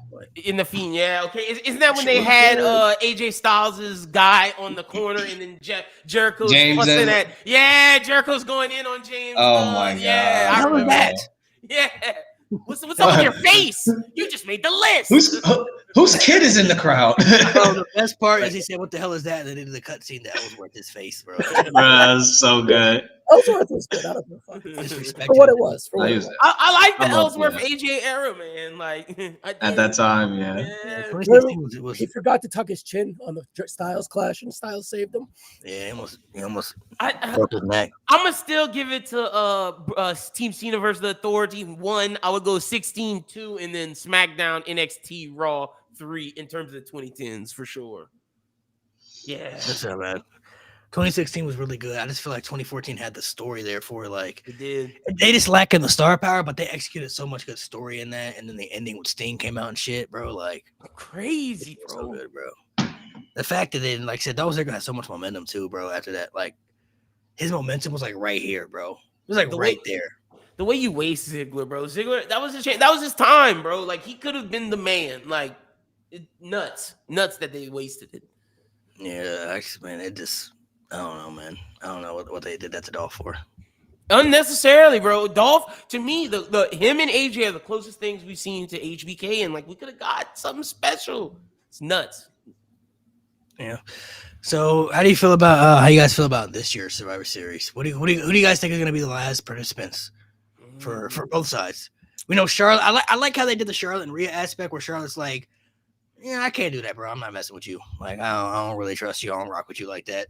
I'm gonna back out. Now that gives 2 spots for the women, and then you have 1 more for the heel side, and then for the men's side you have. I still think they're gonna have 2 spots for the men's side and one spot for the heel side because I don't know if they're really gonna put Jimmy in there. You don't think they're doing Jimmy? I feel like they're gonna have something where somebody gonna beat up Jimmy and take him out or something. Because I feel like they really want to put Cena and Roman in there just to add more star power. That is a superstar team, though. Because I'm assuming they're gonna add Brock as that last person. You have Brock, Drew, Logan, technically, yeah, Logan, in the division. Have, Braun and Bronson. That's crazy star power. Yeah, that's a big deal. On the Raw side. I mean, not the Raw side, the babyface side.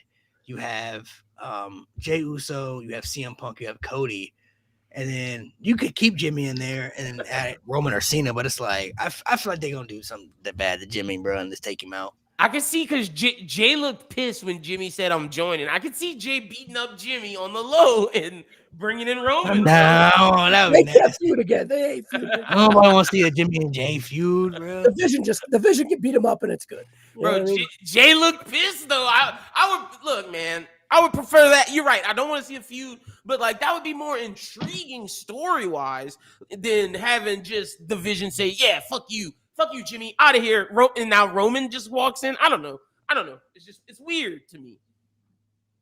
Yeah, it is a bit. This new camera angle is weird too. It is a bit weird who they could do and like who they could add to it. I guess like just So say Jimmy stays. Who's more important to get on the team, Roman or Cena? Who's more interesting? I mean, story-wise, Roman is the one that fits the most story, but that legacy of Cena, right? I guess if they for the bigger pop and aspect, if they want to put Cena in there, it makes sense because like Cena still got the stuff with Brock, how he did him. That's what I was thinking. So.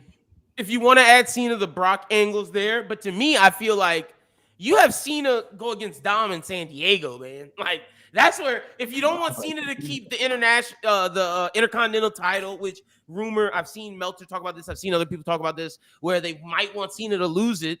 Okay, if you want Cena to lose it and you want Dom to get his rematch, then do Dom in San Diego and then have Roman be in the Survivor Series team. But if you're not doing Cena and Dom, then I'm with Malik and let's just get Jimmy out of there, let Jay whoop his ass, and let's do Cena and Roman in the team versus the All-Stars and get two big giant teams, bro. Anyway, Fatu is back and kind of takes over for Jimmy. I would love that. His wisdom teeth were taken out. That's why he's out. And he's big in San Diego. He's huge in San Diego. That's a good call. And he should be a priority. He should be a priority. Yeah. So take Jimmy out for Jacob. Not a bad, because Jacob has beef with Drew. With Drew. Yep, he does.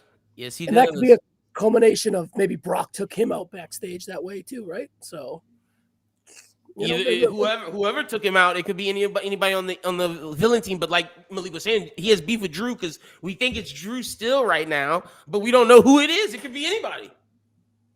Yeah, that's good. Yeah, he's under the radar. You kind of forget about him as well. Mm-hmm. So I'm not exactly sure. So what about the women though? Who think they're gonna add for the women? Now that's interesting. So is it confirmed? Like, so Charlotte, it's not just like some storyline. No, she's not a part of it. It's part of the story. She's not part of it. Okay. I think she gets in it though. Like, I think it's just a part of the journey. That's what I see. Yeah, that's what I don't know. I feel like you can't backtrack on that though. Already, like. Well, I think that's where Alexa comes in to kind of mend it because that would show growth in Charlotte's character as well too, where she's able to overcome past shit that's gotten her way before, but now she's forgiven in a way that maybe kind of makes her more endearing to become more of a babyface too. So I do see that because I didn't think it was serious. I feel like they took her out because I could see AJ Lee being one of the people. I think Becky could be in that. I think Becky's in too.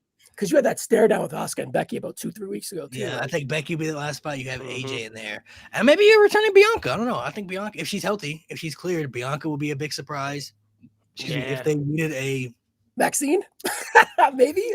I don't know if they get it. I don't know about that. I wasn't. I like Maxine, but I wasn't suggesting it. I was just saying.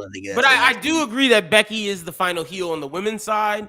On the babyface side, I could see AJ Lee very much so being because that's the feud Becky had.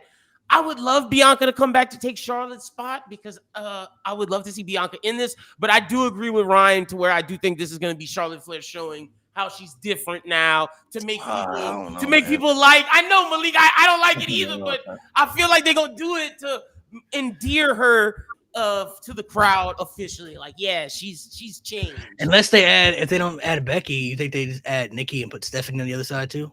I think they need matches, though, right? They could. That could be. I think it's gonna be Stephanie and Nikki for the title at Survivor Series. But is Bella big in San Diego? Is that like one of her hometowns? Yeah, she's from Arizona, so okay. Yeah, that area. I thought it was San Diego, but it's Arizona. Yeah. But it's like she's the heel now, so they added her, and then you put Stephanie on the other side. They're pretty much putting the champions in there, kind of. So it's like you put Stephanie and you had AJ. I could be down if you keep Charlotte out. I could be down with that, bro. I could totally. See, but I feel like Becky would need to bring AJ into it. Well, AJ is going to randomly show up just to be chill. Oh yeah, you're right. So it would have to be like Stephanie and Charlotte, you know. So yeah, so you're I don't right. think McCare makes it. I think she has a singles match. I think that's pretty straightforward now. Who's Stephanie? Yeah, I think it's Stephanie and Nikki. Yeah, for the title. I mean, that title would be Survivor Series. On paper, that's big enough. Like I went to Raw. So that got like people didn't give a fuck. I hate to say it, but the bar was high with like Rhea and of course with Cena before that. The bar was extremely high for these Boston fans. But when they hit Becky, they were like, I mean, when she hit Vaquer, people were like, whatever. It was weird. And people kind of knew it was coming. It's just like Nikki Bella too hasn't really shown. She hasn't shown us that she's improved or could put on at least some good matches. Like she wasn't able to have a good match with Becky. You know what I mean? Like. That match was disappointing to some extent. They missed some spots, like they didn't really mesh well together, you know. So if Nikki showed improvement in her matches, then I think there would be more interest. But she hasn't really shown much. It's still the same, bro. It's still the same. But if you're gonna have a good match, it's gonna be with 2025 Stephanie Vaquer. Facts. It should be.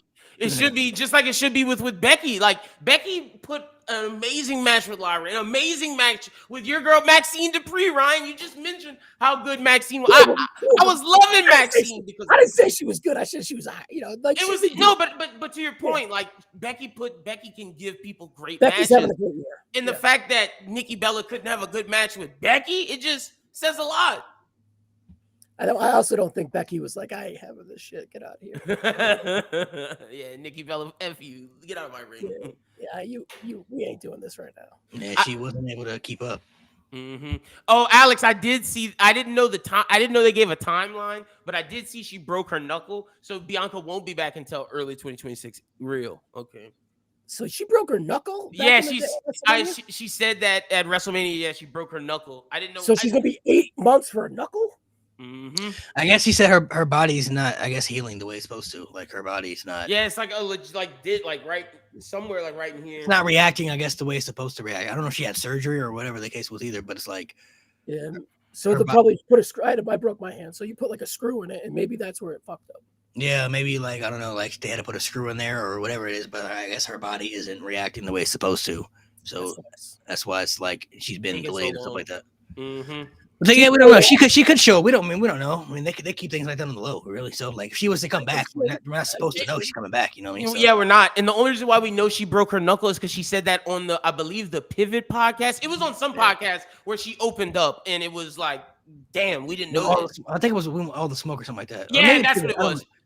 It was either All the Smoke or the Pivot, but you're absolutely right. It was one of those. Well, yeah, I mean, realistically, if she's gonna come back, we're not supposed to know she's gonna come back. So of course they're gonna feed us information like, oh, she's gonna be back later. Like we're not supposed to know, you know what I mean? So maybe she could come back later. Maybe she'll come back, earlier. Yeah, we don't know yet. It's kind of like a mystery thing. So I don't know if she's gonna be a part of the team. She might not be. I do feel AJ and Bianca are two possibilities that I could see, and then Becky, I definitely feel like it's gonna be Brock, and then. Yeah, Brock seems I still think it's him in Roman. Somebody's going to be seen in Roman. I really think it's going to be that. Brock seems like a given. I'm definitely thinking it's going to be Roman. I would love for it to be Cena. Who you got winning, Malik, on the male Cena, side? I feel like Cena not only has ties to the Brock, but everybody on that team, Cody, Jay, Punk, they all have respect for somebody like Cena. So them just recruiting him is like, hey, we need somebody that we can trust, somebody we know is going to fight. Come on, Cena. Like we need you on that. And Cena's not going to say no. So hell no, he wouldn't say no. You think the baby faces are winning? Do we think the men's baby faces are winning over the Vision and Brock? It might be probably. if Jimmy's in the match, you got someone to take the pin. You got someone to pin. Yeah, that's a fact. Thoughts on SmackDown going back to 3 hours. Positives or negatives first, because I think there's more negatives than positives. But I do see the positives in a way. What are your positives? Let me hear that. Let's hear that. You could probably you have a chance to have better quality matches. You have a chance for more people to get on TV to get over. True. You take more risks with more people because there's more time. But what's going to really happen is they're not going to announce a main event. The opening segment's going to be 15 minutes, which is going to lead to the main event, and that it's just going to be old tropes like that. It's going to be Road Dogg shenanigans, bro. Yeah, Road Dogg does not know how to lead that show, which is the problem. You're going to have bad through lines on TV to prolong the show, so it is what it is. The thing I is, would say no, but if they made it like what I thought they were going to do originally when they said SmackDown was going to be this 3-hour show and then they stopped and then they brought it back again, I thought they were going to make it the wrestling show, like the one where great matches take place. And you see that with Sami Zayn's Open Championship. You see with Ilya. Like if they could make the 3-hour SmackDown like how it was with the SmackDown 6 and like make it great wrestling on this. And, the stories matter, but it's all about the great matches on SmackDown, whereas Raw is the stories. I think it can work really well. Do I think that'll happen with Road Dogg? No. So I'm going to be upset. Yeah, well, if there was a 3-hour SmackDown where we get 2 Julia matches a month in her title reign, maybe, being 2 hours is Julia's title reign kind of sacrificed, where the women's tag titles have been ramped up on both shows. That's been more of a priority than the Intercontinental in the U.S. Yeah. Well, Becky makes the U.S. the IC the title. But no, I see what you're saying. But Becky's bigger than the IC title in a way too, as well, right? So everyone bitched that the tag titles weren't a priority. They became a priority, and there wasn't enough time for Julia. And then there should be time for Julia. And we haven't gotten much men's tag team action as well. Like I would say I'd say Julia in the men's tag team kind of took a back seat a little bit on SmackDown. Well, also, right, because you get the Bray Wyatt, the Wyatt 6, with his dad, and that maybe kind of hurt some things too as well, and put the back burner. But in the 3-hour SmackDown, that's where the tag team division on the men's side really shine. It really started getting their time. You had when it was 3 hours, You had 2 matches a night on the 3-hour thing, so it's just like there is the potential to do it. It's just will they do it? It's not their call. It's obviously USA's call to get the ad revenue. It's in the contract for them to have 3-hour SmackDowns. Now, is it for only 6 months per year? I don't know the details or whatever, but that's perhaps what it may seem. I see the Road Dogg hate. And bro, I stand on that. He is not a good showrunner, bro. He's not, but is he literally the guy that just takes the sword? Like Triple H is the head booker, and he is shrewd enough to be like, well, Road Dogg's over here. He's my boy. He's got a bad name. He could take that beef. I'll say this. Stay out of it. From what we know, Triple H 100% does Raw. It's him and Bruce Pritchard. SmackDown, Triple H goes sometimes, but for the most part, it's Road Dogg and I forget the other guy. He has slick back hair. He's it's white Michael hair. Hayes? He's tall. No, it's not Michael Hayes.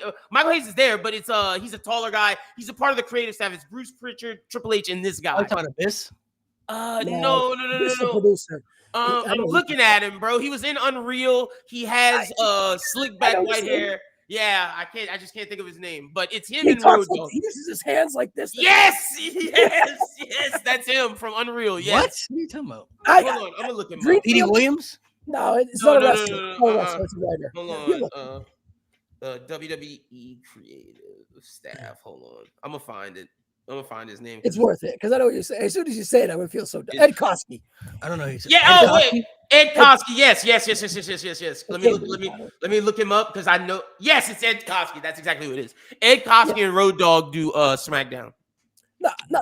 I see Mo's comment. I'm not defending Road Dogg. Like I think they're like SmackDown's not a priority. So let's say that Road Dogg's in charge, right? You're just saying, what if Road Dogg is the fall guy for pretty much? Yeah, the in-house fall guy, and then Road Dogg's just be like, yeah, I'm back on the road. I have a job, and I can eat my cheeseburgers and say I do my thing, right? So it's just like I can see that. Chilling. He's got thick skin. He's chilling. He don't give a fuck. He got a job, right? So true.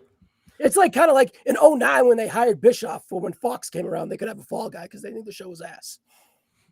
True. Yeah, I get that. SmackDown's never been looked at as the priority to Raw. They never treated it that way. Especially coming It's into definitely not now.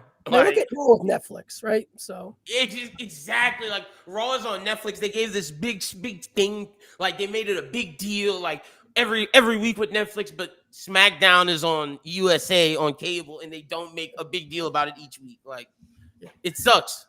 now, do you think that Cody has taken some of the shine because of the sentiment that you guys have shared with Raw versus SmackDown? I saw a post. Cody's kind of taken some of that SmackDown dullness. I saw a post that my guy Malik posted of with Cody with Raw, where it's like a big demon and it's like standing over little Cody on the horse with SmackDown. I definitely think when Cody's on Raw, it's a different type of energy. It's like that's the Cody that everyone fell in love with. I think on SmackDown, I don't know what it is, why they don't get his presentation right. It feels different on Raw. It really does. Because you look at it, you're like on paper, you're like, we're gonna give you Drew McIntyre. You'd be like, that shit's awesome. Let's roll. Let's roll out the ball. But Drew McIntyre feels like the same guy for the last 2 years, going in circles, bitching and complaining. And now he doesn't even have the juice that he had when he was with Punk. And so it's just like these guys just feel tired. You know, they feel like they need to evolve in a way too, right? That's do. How I look at it. But and to evolve, maybe into Malik's point of Drew should have won the championship. Like, and I thought he was filming Highlander, but apparently he's not because he's here for Survivor Series. So it's like that bail I gave them of, okay, Drew's filming this. That's why he's not here. It's like, well, what's going on? It's like SmackDown needs some sort of revitalization. It just does. So will those 3 hours give you more stories, give you more? I don't know. I don't really know though. What's the thing? Like, I don't trust it. Like, here's the thing. Like coming out of WrestleMania 40, it was like SmackDown's gonna be the men's tag division, and Raw's gonna be the women's show, right? So you've kind of seen the women's show on Raw be the focus and it working, and then they just ditched the SmackDown on the men's side with the they gave it to the Wyatt Six, and it's just Wyatt. It's just not there. It never happened. It's not where it was. It was just ugh. Are they just snake bit with injuries? Do they have bad timing? Does all the booking ideas just get cut off through the circumstances or whatever? Give them the benefit of the doubt, but they need juice, and I don't know what it is. Yeah. Well, I think people just never know what they want in this era too, man. They just never know what they want. They're never satisfied with a lot of things either, so it's hard to kind of please a lot of people on what they want and what you can give them because they turn on everything so quickly too. So. Yep. I give him Trick, throw Trick in there. I do think the U.S. title is working. I think that's good, something to look forward to. Yeah, it does. Bouncing from Cena, introducing it to a Sammy. That was a good 6 weeks. Now we're 6 weeks with Ilya. That's been deodorant for that stink on SmackDown. That makes SmackDown work. And I do think giving Chelsea the title back because Chelsea knows when the U.S. title was great with Chelsea. And that's no disrespect to Julia because they didn't give her a shot. But I think Chelsea can do more with less, to your point of how Julia needed a match to really get over. Chelsea doesn't need a match. You can give Chelsea a 2-minute segment and the U.S. title will feel more relevant than it ever has. So I do think Chelsea's time will elevate that part as well. Yeah, because if that title is just going to be arm candy, you might as well put it on Chelsea and let her talk around it. Right? You let her talk around it, exactly. And she could bring it to AAA, to NXT with Ethan Page. Like, that's one thing that people are talking about. The Ethan Page-Chelsea, like, relationship tag team thing, whatever they're doing, that shit is so successful, bro. I am loving every time they are together. 100%. Yeah, it's good shit. Now, do you think that I know that Fightful said Ryder isn't going to kind of come back just imminently, but do you think there's a scenario where he pops up at like the Rumble and he's back? Like, is there commitments that he's holding him back till then? I want to, Malik, how do you feel about Zack Ryder? Let me hear what you guys got to say first. For me, go ahead, you go.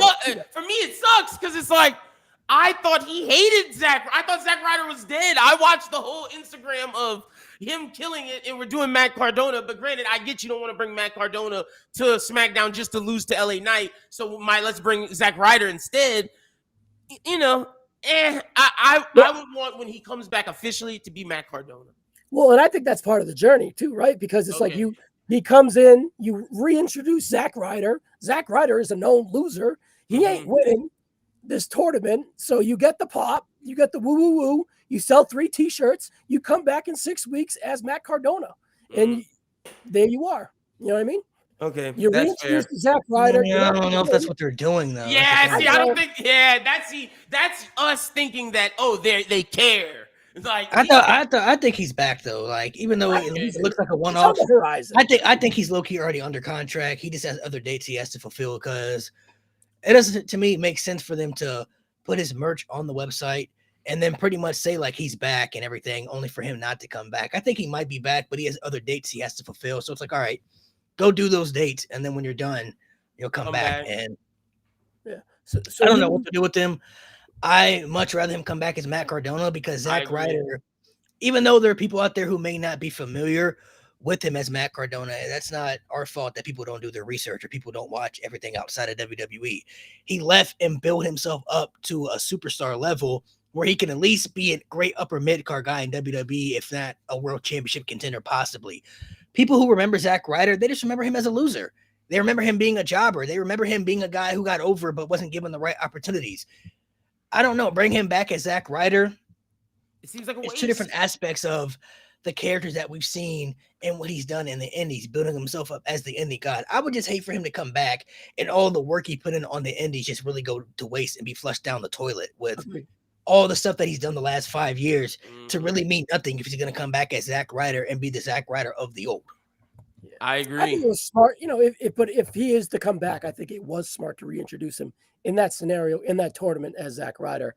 And then for when Matt Cardona shows up, everyone's glued in as far as from being like a section of the crowd. I'll say this, Ryan. If you are right that we have him lose, when he comes back officially, it's as Matt Cardona, then I agree with you 100%. Because it's like, all right, now when we debut him as Matt, it's like it's a big deal.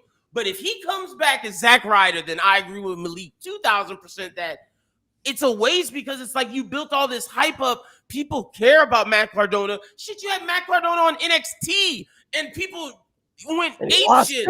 He did lose. So it's like, damn, what are we doing? I just hope for Matt, the man, he gets to be Matt Cardona. And I do see the comments saying that WWE owns Zack Ryder, whereas they don't own the name Matt Cardona. But I don't know if that's still a thing because we see Ethan Page have his name, and he still has his rights. He said that, at least on Chris Van Vliet. So I don't know about the naming thing. I just hope when he comes back as Matt Cardona for sure. Yeah, but Ethan Page was never in the WWE, and they never had an IP of him to make money off of again, too. So it's the same, but it's a little different too as well. True.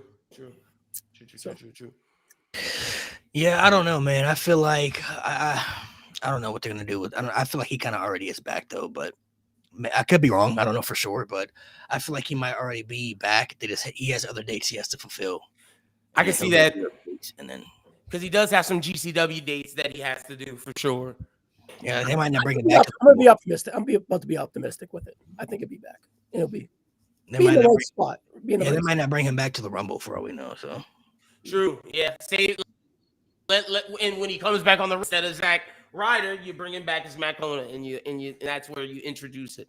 Honestly, I would love if they had like a promo or like a vignette of Zack Ryder dying or Matt Cardona killing him. Basically, the thing he put on Instagram, have a WWE version of it. Yeah. I don't know what much he'll do in WWE though.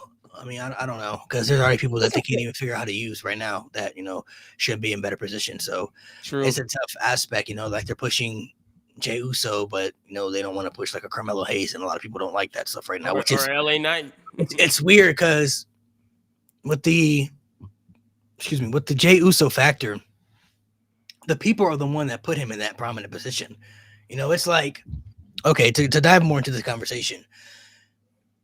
Going back a year ago, when Jey Uso was getting the world title opportunities or the Money in the Bank matches or the King of the Ring tournaments, and he wasn't winning those matches, people were upset about him getting those opportunities and them not pulling the trigger on him getting the execution of the right opportunity for him to be leveled up, right?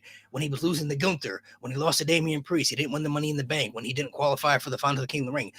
People were not having good feedback about those things when he was getting those opportunities.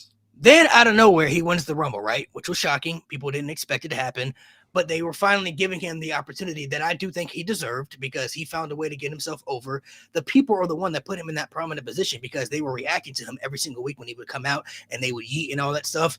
WWE didn't really build him up, I think, to want to make him a main event guy. That just happened organically because the fans are the ones that reacted to him and put him in that prominent position.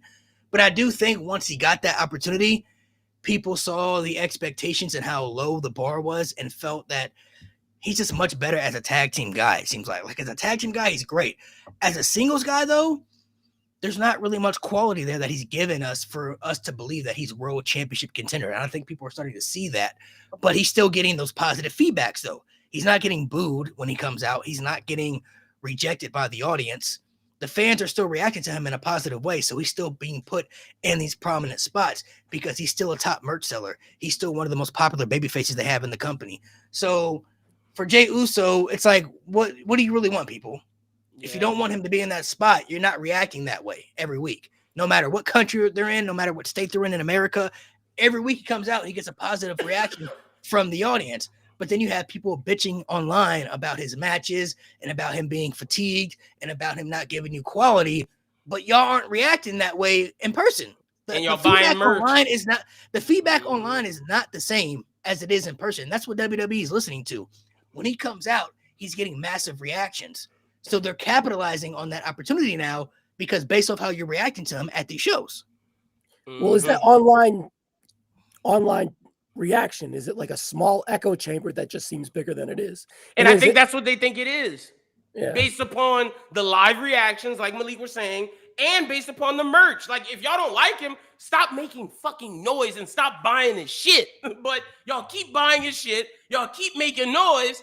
And that's why they're like, oh, well, what are we going to do? Are we going to listen to online when every time he comes out, people are screaming, they're saying, run back his intro, they're buying all of his stuff? You'd be an idiot as a business to stop putting money behind that because based upon what everyone is saying in the venue, they love it.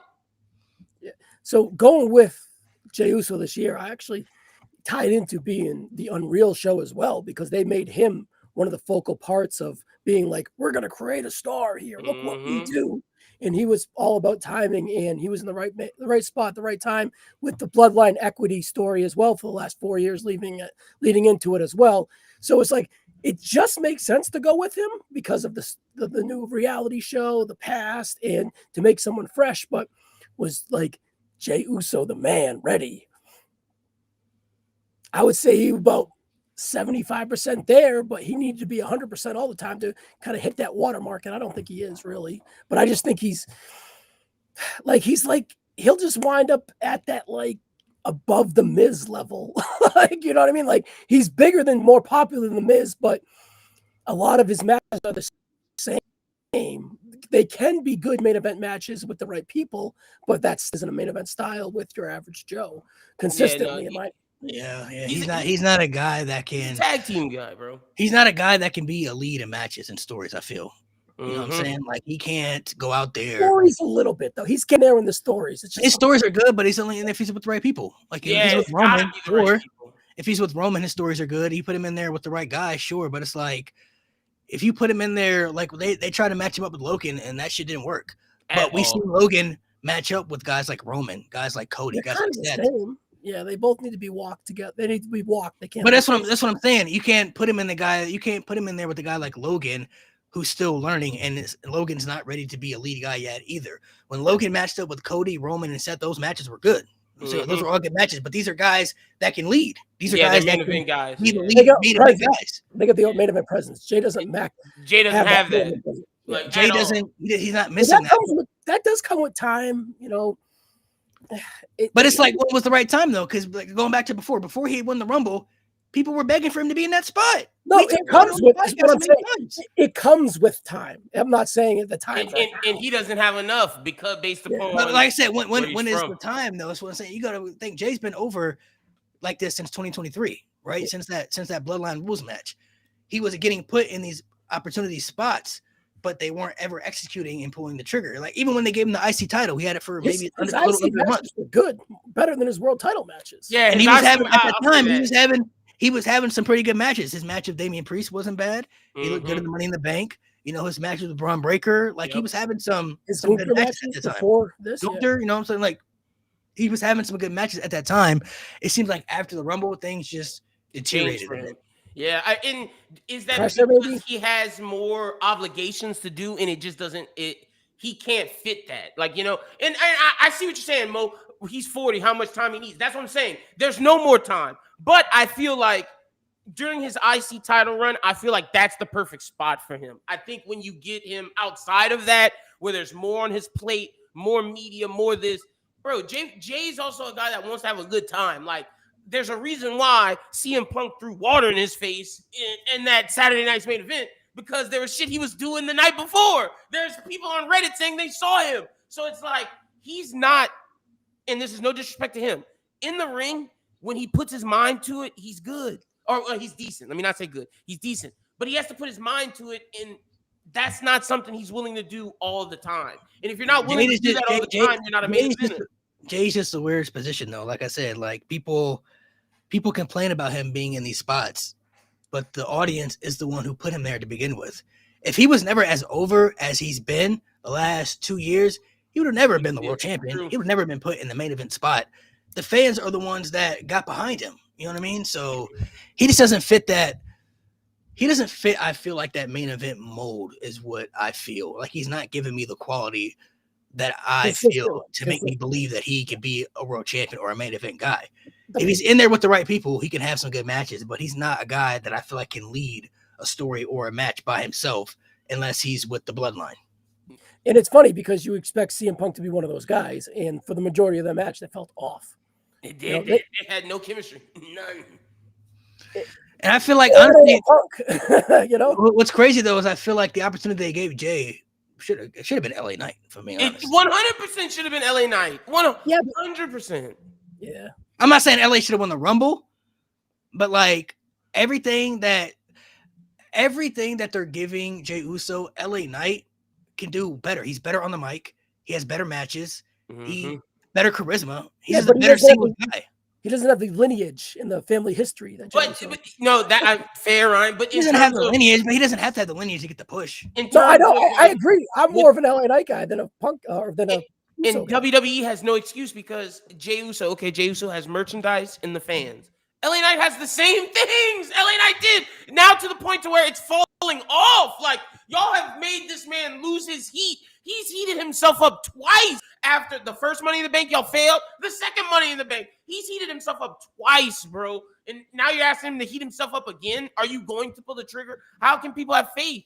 LA Knight is 10 times better than Jey Uso, in my opinion. And I think he deserves the Jey Uso spot. Yeah, I feel you. Mo, I would send you the link, but I'm about to sign off here in a minute, bro. I ain't gonna be here too much longer. I'm starving, so I'm gonna be here in about another 5 minutes, and I'm calling it quick. So, I only just brought that up just because of the aspect of the audience and how the fans react and stuff. You know, it's just like I get the frustrations and the criticisms, but I feel like it goes both ways. Though it's like y'all are criticizing the man, but y'all put him there. Y'all are the ones that put him in that spot. Like, what are y'all talking about? What are y'all mad for? Y'all are the ones that made him over.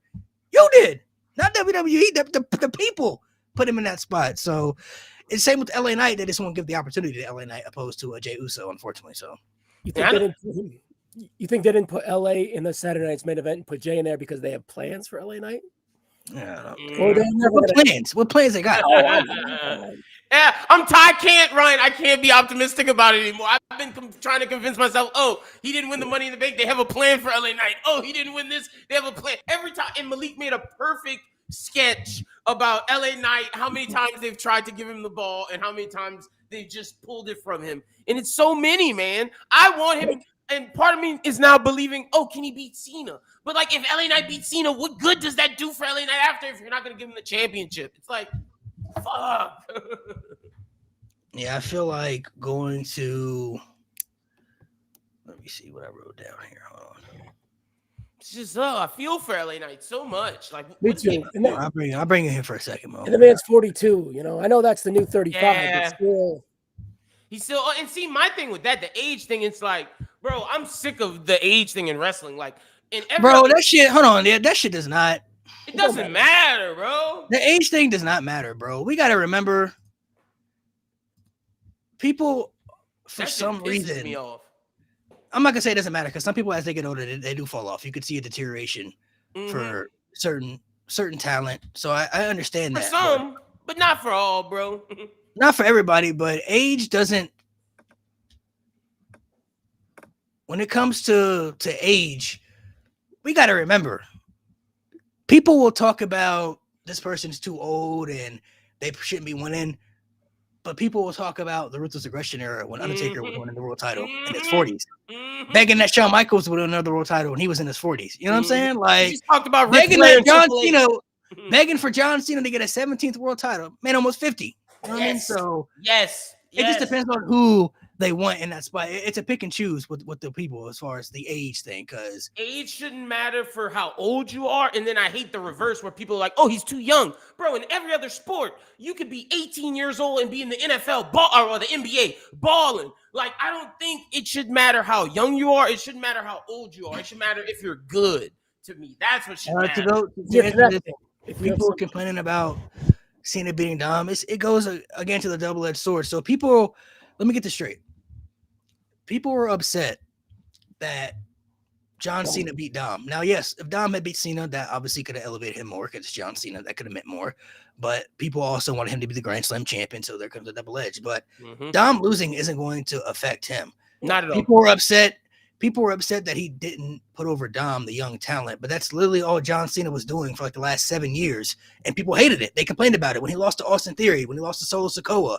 People complained about it. Now, granted, obviously we didn't know how those people were going to be used after they beat Cena, but going into those matches, these were opportunities to elevate new talent like Austin Theory in a Solo for the future by beating somebody like a John Cena, but obviously they weren't used the way we thought they were, or never went somewhere for certain people, right? But for the last 7-8 years, all Cena would do was just come back and put everybody over. This year is the most he's ever won matches since like 2016 or something. You know, like it's been years since John Cena has won this many matches in a whole year. So Dom will be fine. He's still got another championship on top of that too. Like this loss isn't going to affect him. But I like how people say that Cena should have put over the young talent and Dom should have won. No, because hold on. Because I'm gonna ask a serious question here. So there are people saying that Dom should have won and Cena should have put over the young talent, right? Because he's a part of the future. They feel the same way when he beat Logan Paul, though. Bro, he get a pass for that because y'all just don't like Logan Paul. Because technically, realistically, if we're being real here, if we're being consistent, is Logan Paul not young? Is he not a part of the future? Would that win have not helped at least catapult him up to the next level? 100%. I'm the same way. I get people don't like Logan, but they don't match the same energy they don't match the same energy all the time. They pick and choose on certain things of how they want to view stuff. You know what I mean? It's like 100%. You can beat one guy and it's like, okay, yes, you beat that guy. But then you can beat another guy who's maybe the same equal to that guy or at least part of the future, and then it becomes an issue. You know what I'm saying? So it's a pick and choose of who they want to nitpick certain things with that for. 100%. Dom, I think, has a bright future. I don't see Dom falling into an Austin Theory category where he just disappears and stuff like that. I think Dom potentially could be a future world champion for the future. Like, I think Dom has a bright ceiling in WWE. I think him losing to Cena doesn't affect him. You give Cena the Grand Slam. That's what people wanted. Literally, this retirement tour, besides the heel turn and the Brock Lesnar match, has gone exactly how people wanted it. Cena got the 17th world title, became Grand Slam champion. He's had rivalries from the past that we got to revisit with Orton, Punk, and AJ Styles. He's had match of the year contenders. You know, like, he's done a lot of good things during this retirement tour. It's just the heel turn and the Lesnar match are the two things that have asterisks to it. But Dom will be fine. Yeah. Well, that's the heel turn. That's part of that. That's part of the heel turn. Some aspects of the heel turn work though. So and look, Dom will be fine. And Mo said it. Dom's still a AAA champion. To me, this not only did this make Dom a made man in the eyes of Cena, Cena respected him. This also allowed for story things because the Judgment Day wasn't there. So for Dom to finally get away from them, it's to make him move forward. It's a positive. Dom and Liv can now leave the Judgment Day. They weren't there for him. They weren't family. It's like, okay, fire. I think Dom will be okay. He's still the AAA champion. He's more than likely going to retire his father with the in AAA, bro. It's going to be one of the biggest things in luchador history. Like, Dom will be fine. And honestly, Dom still may get a rematch against Cena. It's still possible. He Don't may waste in it. San Diego. But you don't waste it. I agree. He doesn't need it. To your point, he definitely doesn't need it. But Dom will be fine. And like Malik said, why are y'all complaining saying Cena's not putting people over? What about Austin Theory? What about Solo? All those people that Cena tried. It's not his fault that those people didn't turn out to what they could have been. But that's not Dom's fault. So that won't happen to Dom. And Dom's going to benefit from moments. And last Monday night was a moment. It was huge. That crowd was phenomenal. I've been to a shitload of WrestleManias. I think also too, we talked about it on the pod before, and I can't remember what episode we talked about it on before. We talked about it before on the pod a couple times, but I'm not gonna lie, I can't speak for everybody else, but I think it's time. I'm officially crowning Rhea Ripley. She got to be the most popular women's superstar the company's ever had, bro. Her reactions are absolutely insane. That pop was nuts. Like the fact that she got the same type of pop that Cena got is crazy. Becky Lynch had the bigger peak, but popularity-wise, man, Rhea Ripley, bro, I think she got it on so many levels. I feel like at this stage, if you were to walk up to random people who don't even watch wrestling and you put a picture of Becky and Rhea up against each other, I think they know Rhea. would be the most noticeable Yeah, person. like reels and stuff are much more popular now than they were in like 18, 19 when Becky. Yeah, I think Rhea, she also has more of a connection, like just in pop culture too. You know what I mean? That's Like, what I say. people who don't even look is so distinct. Her look is so distinct. People who don't even watch wrestling just know Rhea Ripley. Like, you know what I mean? Like bro, her look is more, and it has a lot to do with the gooning and stuff like that too. But it's like getting over is getting over at the end of the day. You know what I mean? Like you find a way to get over it.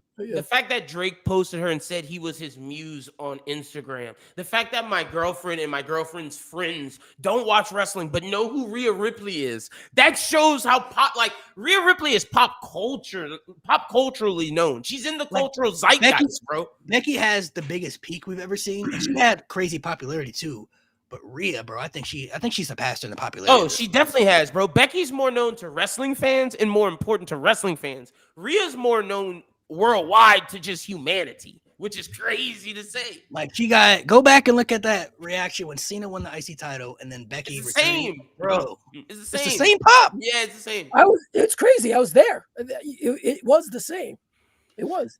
But Rhea benefited from closing, and Cena, everyone wanted Cena, and then they went to sleep until that Rhea popped. I mean, Rhea could have opened. She could have opened too, though. She could have. But to your point, that makes it even better. Cena won. The crowd got to see their hero win. It's the end of the night. The crowd should be dead. There's nothing left. Oh wait, Rhea Ripley comes, and we're just as loud as the hero winning. Like, because you got to think too, when Becky was popular. This is also why I'm giving another edge to Rhea for popularity.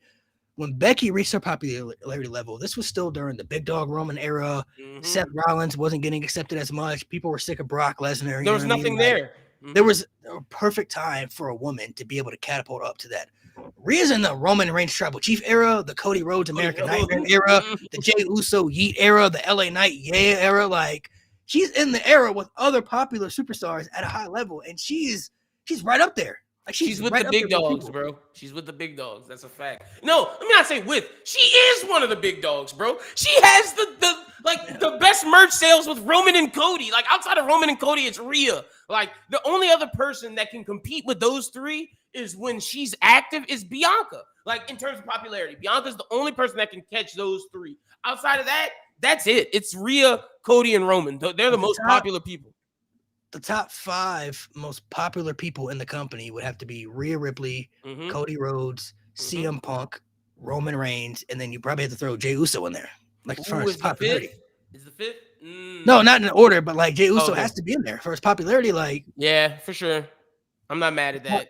His popularity is everywhere. Everywhere they go. He's huge. It's there. So only reason why I'm gonna give Bianca a little bit for that 5th spot, I do think her reality TV show helps on Hulu. She ain't getting no Jey Uso reactions. You don't think? Bro. Oh yeah, fair. You're not getting no Jey Uso reactions, bro. Fair. He was getting booed a little bit too. You know what I'm saying? In the international crowds, Jey Uso in them international crowds is crazy for Jey Uso. No, you're right. Jey Uso got the crazy movement. I mean, you could have put LA Knight in there too, but they don't use him properly. I feel like those would be the 5. But like I said, Rhea is one of the big dogs. Like, she is. She managed to. At one point, like you mentioned, she was outselling Cody in merch. You know what I mean? Like, outselling Cody and Roman. Not just Cody and Roman. She was number 1 for a couple of months, bro. Like Rhea was doing the damn thing. Rhea Ripley's up there, bro. I feel like strictly just popularity wise, based off crowd reaction and familiar, territories of people who like are familiar with this person. I think Rhea's number 1 now. I think she surpassed Becky in popularity. She surpassed Lita, Trish, Nikki Bella, all the people you're gonna name. She has surpassed all those people in terms of popularity. What do you think she does at Mania? I think it's her versus Stephanie. Ooh, you think it's her versus Stephanie? Yeah, I part of me still wants Rhea Bianca. I think they want that at some point, but I think Bianca Jade is just too right there, and that's why I think you do Rhea Stephanie to build Stephanie as well. But I do think Rhea Bianca's coming, and that may be it's gonna be. I think next year's Royal Rumble. This might be a hot take, but I think next year's Royal Rumble will be the first Rumble we see have 2 people win the Rumble that have won it before. Ooh, okay. Sorry, 2026. Yeah, I think Roman and Bianca are like favorites. And Bianca's going after Jade? Because Bianca and Jade, I know people are throwing out Sami Zayn and Liv Morgan, but I'm looking at the trajectory of the lineups of the matches. Yeah, sure, Liv Morgan could win the Rumble, but what match is she going to have? Stephanie versus Liv, they could do that, but Rhea versus Stephanie is a much bigger match. Huge. And I think that's what WWE really wants, because Rhea is the most popular superstar they got, and I think Stephanie is on her way to getting up there. Yeah, I think that's a much bigger match for WrestleMania. And then Jade and Bianca, huge. The story's already there, and that's a bigger match than Liv and Jade as well. Mm-hmm. So I just don't see a scenario where Liv is winning the Rumble in any of those scenarios. And then you have for the men, with Seth Rollins' injury, I think that throws a lot of curveballs in those ways. So I feel now they could do Cody Roman 3, but I think they're going to do Cody versus Randy and Punk versus Roman. That's what I think. I can see it. I definitely think CM Punk. I definitely think Seth's injury messes everything up. But to the Liv point, because that's something I feel very confident on. It's like you said it, Malik. Liv and Stephanie, Rhea's a bit bigger match. Liv and Jade, Bianca's a bigger match. Bianca and Jade and Rhea and Stephanie are the 2 biggest women's matches WWE can make right now. Outside, the only match they can make bigger is Bianca and Rhea. So if you're not doing Bianca and Rhea, those are the 2 biggest matches you can make right now. So like I agree with you 100% on the women front. The men's is tricky because of Seth Rollins' injury, but I feel 100% confident like you do about the women's side because it can't be Liv. It makes no sense. I feel it's good, Mo. What's good, everybody? Mo, sorry I'm late as fuck. I would have been here the whole show, but last minute things with my daughter. So, It's all good. 3 things I got. That man want to rant about Jey Uso. 3 things. I'm gonna keep it short because I know we're about to wrap up here. First thing, I'm mad I wasn't here for the recap for Survivor Series 05, so I'm gonna drop a video on it later this week. That's number 1. Number 2, to the people complaining about Dom Mysterio. He's a current world champion. Take your panties out of a twist. He's a current world champion. That's a fact. Stop crying. He'll be all right. He's 28. He's one of the best heels in the entire company. Calm down. And to that popular conversation we had, he could be up there, Malik, because he gets the same type of popularity. People love Dom, too. Love Dom, too. He's going to be fine. I don't know why people are complaining so much. And plus, it's John Cena. Y'all act like he lost to a scrub. It's John Cena. But anyway, main thing I pulled up for Jey Uso. See, I've seen the conversation a lot online. I didn't hear any of y'all say it, so I'm not going at any of y'all here. But I've seen the conversation a lot online about, is Jey Uso's hate justified? Is he overhated? Is he, whatever? I'm here to say that shit is 100% justified. Here's why. I understand that we, the fans, put Jey Uso in that position to, get to where he is now, world champion, Royal Rumble, all that stuff, because he was so popular, right? It's because, to me, Jey Uso, he earned that spot just off the fact that he was an integral part to one of the greatest stories that WWE has ever told. So he deserves something for that. And he got himself mega over with the whole Yeet thing, selling merch more than a lot of the top guys. Like, respect for that. He earned his spot to be in that world title scene. That's why when he won the Rumble, I was like, I don't all the way agree with this, but I ain't mad at it. Makes sense. You know what I mean? Yeah. I was like, you know what? I get it. He's been waiting his turn. He's put in a lot of work. He's gotten himself mega over. Like, it's not just like regular over. Like that motherfucker was arguably the most popular person in the company at that point in time. So I get that, right?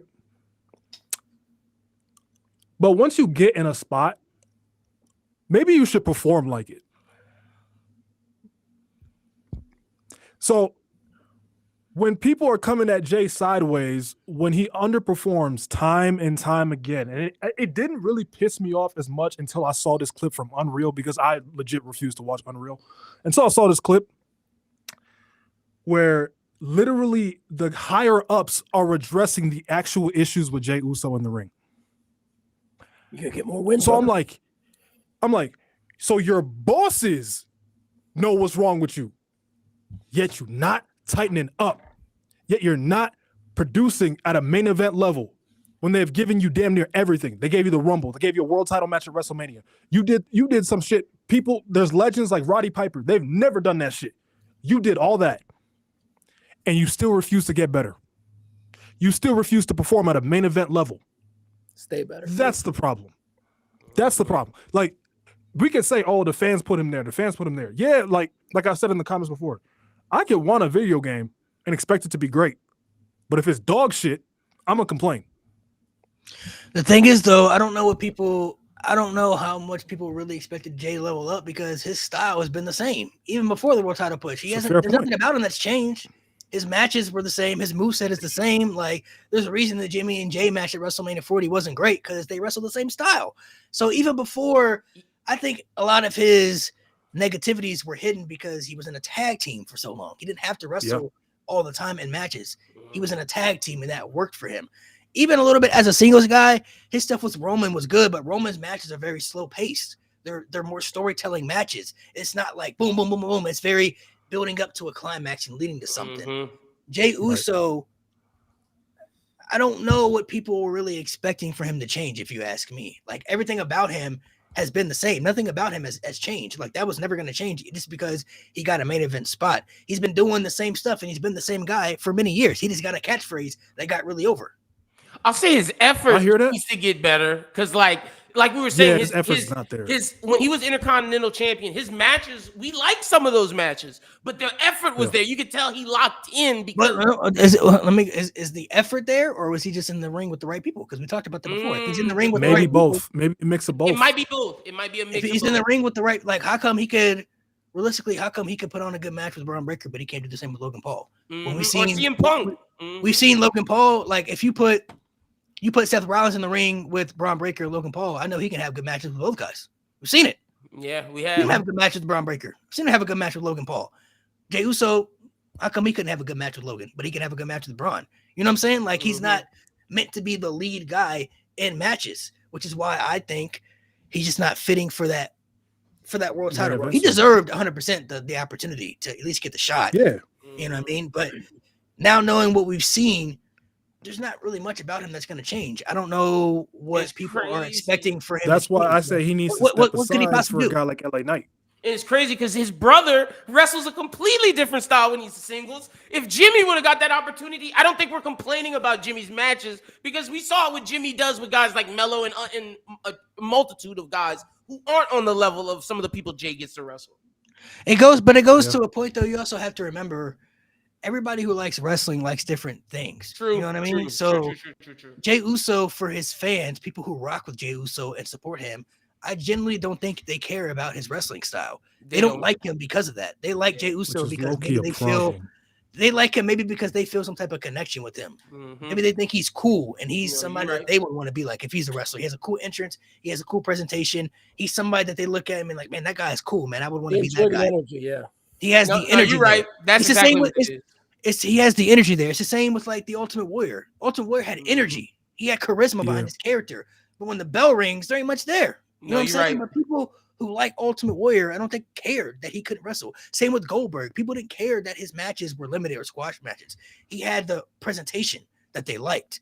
So I think that's what Jey Uso fans are gravitating towards is his presentation. He may not check off the other boxes that some people are going to criticize him for and want to see, but people who genuinely like him, I don't think care about that. It's like with Jeff Hardy too. People who love Jeff Hardy, even though Jeff Hardy can do a lot more, but they mainly fell in love with Jeff Hardy because of the extreme tactics. He's jumping off ladders. He's doing crazy shit. You know what I mean? That makes you go, oh, that's cool. You know what I mean? Like, he had a cool factor to him. He had the face paint and the sleeves. Like, he had a cool factor to him. Jeff Hardy can have good matches over the singles guy. He's proven that he can wrestle, but that's what people gravitate towards Jeff Hardy to. If Jeff Hardy had a stinker or couldn't wrestle, I think people generally don't care. How many screw-ups has this man had in his career? And people still love Jeff Hardy. They don't care. Like, they don't care how many times. They don't care how many times he messes up, how many times he screws up. They love Jeff Hardy. You know what I mean? Like, that's their guy. For Jey Uso, it's the same concept.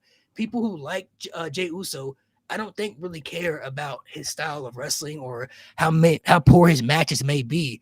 There's something about him that just clicks for them. Maybe we don't understand it because we're looking at more things. Like, you gotta do more things for me to be able to support you and root for you in that spot.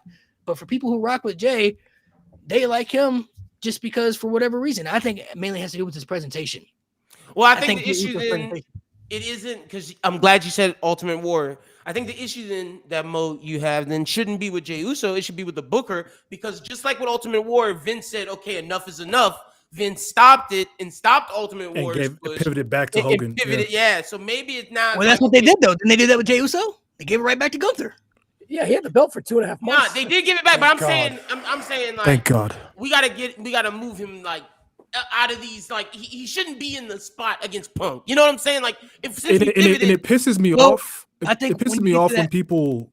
Oh, my bad. Go ahead. Yeah, when you get to that level, you can't really backtrack, because even though like Warrior, they may have took the title off of him, but when he would come back, he was still in main event spots. You know what I mean? Like, he was still against top guys. He's already at that level now. How can you backtrack? You've already invested your stuff into him. You already gave him the title. You already gave him those moments. You can't just backtrack him backwards now. Like, that just doesn't make sense. You'll still give Jay moments. You just won't let him win the championship. I see what you're saying. Yeah, like, Jay's gonna be in those spots from now on. You know what I mean? He's gonna, because he's consistently one of their top merch sellers. He's consistently been one of the most popular guys, and he's a must-watch guy for people. Like, when he's on TV, people see what he does. You know what I mean? So, go ahead. I understand like why people like Jay. Like, I'm not gonna sit here and tell people, oh, you're wrong for liking Jey Uso. But it's when they say the hate is forced, when we're given real justified reasons. Like, the in-ring thing is my number one thing with Jay. That's all it is. You know how they treat Jey Uso? The internet reacts to Jey Uso like Cody. The Cody hate is forced. Cody hate is unnecessary, bro. They think Cody is as bad as Jay, but it couldn't be more crazy, bro. That is diabolical. The Cody hate is coming from a loud Roman Reigns fan minority, bro. That's where that. Yeah, like, that shit is forced as fuck. I know exactly where the Cody. What annoys me with Jay, when people try to compare him to LA Knight. I've never seen LA Knight get blown up into a before he starts a match. Nah. I've never seen LA Knight disappoint me on the microphone. I've never seen a match with LA Knight and be like, that disappointed me. I've seen that a billion times with Jey Uso. The most you'll get from LA Knight is that one spot he always botches. Yeah, where he jumps up on top of the top rope. Yeah, he's not the best in ring. That's the only thing he just bought. That's the only thing my guy LA Knight will do. He'll botch. He's not the best in ring worker, but yeah, that's when he's wearing the lifts. So when he's going against a taller guy.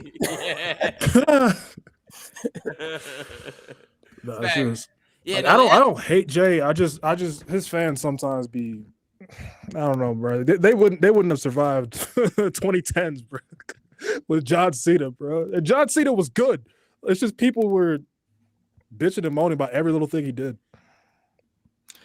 People are never satisfied with a lot of things. Unfortunately, that's what, Exactly, Janae. That's why the Cody hate is stupid.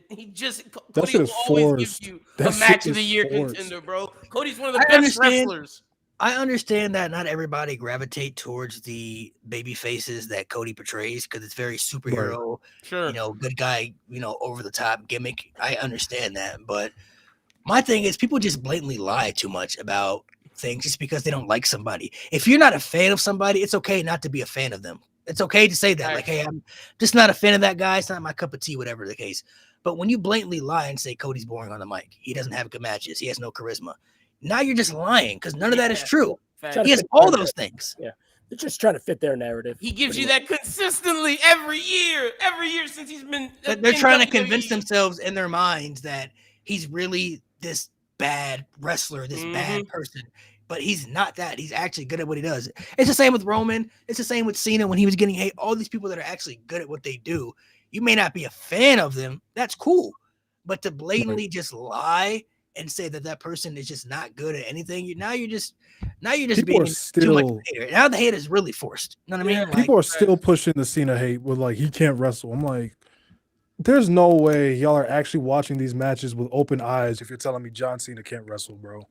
Like, yeah, it's unnecessary. He may not be Shawn or Brett, but it's to fit narratives. Stop it. It's literally to fit narratives. In 2025, we still doing this? The Cody hate has two factions. It's the AEW narrative of he didn't do anything, so we want to bash Cody. So he left. Yeah, he left. AEW's better without him. AEW does better without him. And then there's the Roman fans who are like, Cody doesn't deserve this spot. He didn't deserve to end Roman's reign. All of this shit. It's those groups, bro, and it's unnecessary. It's so unnecessary. Cody's gonna fall in that same trajectory as Cena, Roman. It's like he's not really gonna be appreciated by a lot of people until he's not the guy anymore. Once he's not the guy, then people are gonna be like, "Oh, we want Cody back. Oh, we miss Cody." It's the same thing with Cena. Once Cena got replaced by Roman, we miss Cena all of a sudden. Once Roman started to step back, once Roman lost the championship, that's when people, Roman Reigns, he's the GOAT. Wow, we need him back now. Like, we miss Roman Reigns. Y'all didn't treat him like this, though. Y'all were ready for that title reign to end in 2021. Bro, they wanted the reign to end with Drew McIntyre clashing at the castle. Let's not be like, we were there. We know. We saw it, bro. People did not respect, like, they only started being like Roman this, Roman that, when the moment Cody 1, 2, 3. Instantly, the moment that happened, they were like, yeah, this was a great match. And, oh, wait, Roman needs the belt back. Like that shit's absurd. And the crazy thing is, like you said, Malik, when Cody stops, the love he's going to get, because Cody's been giving us great matches, all of this shit, the thing he did starting AEW, people are going to love that guy. When he is done, we're going to lose somebody special. No, it's crazy. As soon as you become the guy, people, like I mentioned on the pod before, like there was an internet forum from 2005, the night of WrestleMania 21. People were already saying John Cena was stale. He had just won the championship that night, and people were already saying that he was stale. In 2005. Brian Danielson said it. Wrestling fans, fickle. 2 forum callbacks tonight. Wow. Shit, man. Facts. Hell yeah. Yeah, the IWC wasn't just as massive as it is today, so some people didn't know. Some people didn't. If you weren't reading dirt sheets or you weren't in the forums, you didn't know how people reacted that way. You didn't see it all the time. You know what I mean? But it was definitely out there for sure. It's definitely been out there for many years. You know what I mean? Like, it's just, I don't know, people just never really know what they want sometimes. That's just the frustrating thing. Like, they say they want one thing, but then when they get it, it's not good enough. So nobody hates wrestling more than wrestling fans, unfortunately. That's a fact. Good thing. Yeah. All right, before we head out of here, let's do a little game called Pick Between the Two, and then we'll go ahead and sign off. So, what I'm gonna do is I'm gonna name 2 wrestlers, and you're gonna tell me what wrestler you think is the better overall talent when it comes to promos, matches, storytelling, all the above. Comparing these 2 individual wrestlers, who's the better talent between these 2? So we'll go in order. Ryan, then Lynn, and Mo answer in order. So pick between the 2. First matchup I got, Batista or Jeff Hardy?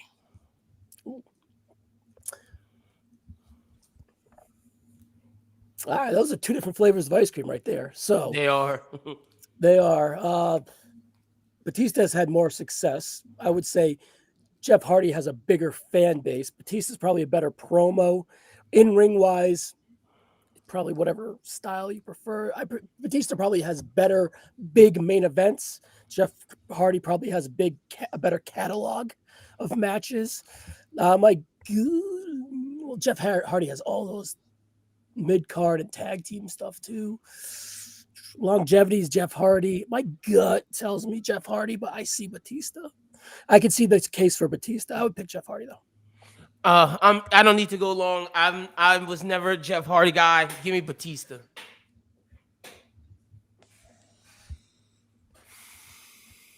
It's hard, but it's close. It It's is close. because it's two different angles. You're looking at it. I understand why you Yeah. say it's close. 100%. It definitely Yeah. is. In ring, I'd go Jeff. Character work, I'd go Batista. Yeah. Storytelling, Promo, Batista. you gotta go Batista. I'd go too. Batista. I might have to roll with Batista, bro. But I see that Jeff Hardy's catalog is deep. Yeah, deep. And it's I would say like all time, I'm taking Jeff. Yeah, you don't have to explain why. It's just who you think is the better talent between the two. Yeah, So. I'm gonna just go Jeff. I'm gonna go Batista. I'm gonna go Batista. All right. Next one, Gunther or Sheamus? Gunther. Oh shit! This one hurts my soul. Gunther, he was never stale. Sheamus is having a resurgence now, and we pretend like we love him, right? But we do love him, but we pretend like he wasn't just there for 6 or 7 Sheamus is years. starting to get some revisionist history. I ain't Yeah. gonna lie. It's Gunther. It's Gunther, and in my opinion, it's not even close. And I like Sheamus too, but I think Gunther is up there. So you're probably asking the wrong guy there. Gunther. Malik said I don't have to explain myself. I'm going Sheamus. I kind of want you to explain yourself. Now. No, I don't have to. I'm going Sheamus. That hurt my Gunther. heart. Yeah. Gunther for sure. Okay. Rey Mysterio or Cody Rhodes? Cody. Cody Rhodes. I Cody, hate that shit. I hate that better overall package. shit. Oh, Cody Landscape, huh? Landslide. Yep. Cody Landslide. Okay. Next one, John Cena or The Undertaker? Cena. Oh fuck. Cena. I think the Undertaker Loki's overrated, overrated in my opinion. But both have great legacy, great longevity for sure. But at that tip top tier, I don't think the Undertaker works at the tip top tier as long as John Cena did. But I do see it's a different role too, because Undertaker has that Andre the Giant role. Andre the Giant wouldn't have worked in that Hulk Hogan role, so to speak, right? And that's how I look at the Undertaker. So we're talking about talent. What is the better overall talent? I think John Cena on promos, I'll give it to him. I'm taking Undertaker's in-ring more. Character worker, I gotta go Undertaker. I'm going as a talent. I'm going, give me Mark. Give me Undertaker as a talent. Sorry, John Cena. People ain't going Yeah, nuts. I lean Taker. Like, bro took just off the character, because every other category to me is close. Yes. But just the fact that he took what should arguably be the dumbest character ever and made it the greatest character ever. I can't even. I'm going Taker. This one might be interesting. I want to see what y'all say about this. Logan Paul or Jey Uso? Oh, you just want to be mean. I already got my answer. Jey Uso. Yeah, give me Jey Uso, man. I can't go with Logan, bro. Logan's only had Jey Uso. 25 matches, if that. I'm just saying. I don't know. I mean, Jey Uso, he has some good matches though. So I'm just saying. Logan this Paul's is good. storytelling is non-existent. Yeah, he only got one flavor. I'm a bad guy on social media. That's it. Jay gave me some great tag work. Shout out to Jay. Christian or Dolph Ziggler? Ooh, this goes. I wish Jade Jay was should have here. been here for Yeah, this one, that reminded me of last week, bro.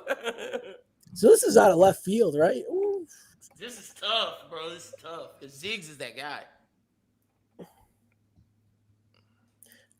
Christian, because we've seen more variety, I guess. But Ziggler, I like Ziggler, man. Ziggler's good. That's a hard one. But I'm going to go Christian. So this is about talent. And, okay, so people always say Ziggler has the talent if he gets the main event spot. I just saw Ziggler have the TNA spot, and his TNA spot was not as good as Christian. I'm going Christian, man. I'm going Christian on talent. Yeah, Christian. I think he's the most underrated of all time. So.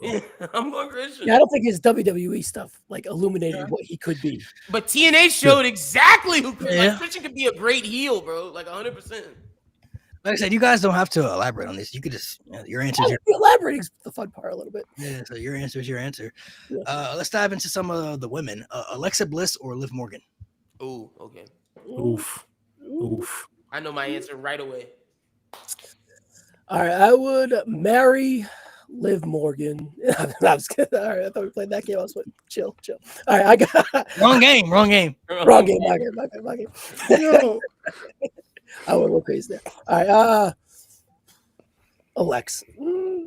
they're kind of the same. Alexa, I guess, longevity, but I like Liv too. I'm going Liv Morgan. Yeah. I think the only thing Liv has above her is in ring. But Alexa's kind of, That's fair. I don't. Prime Alexa on the microphone.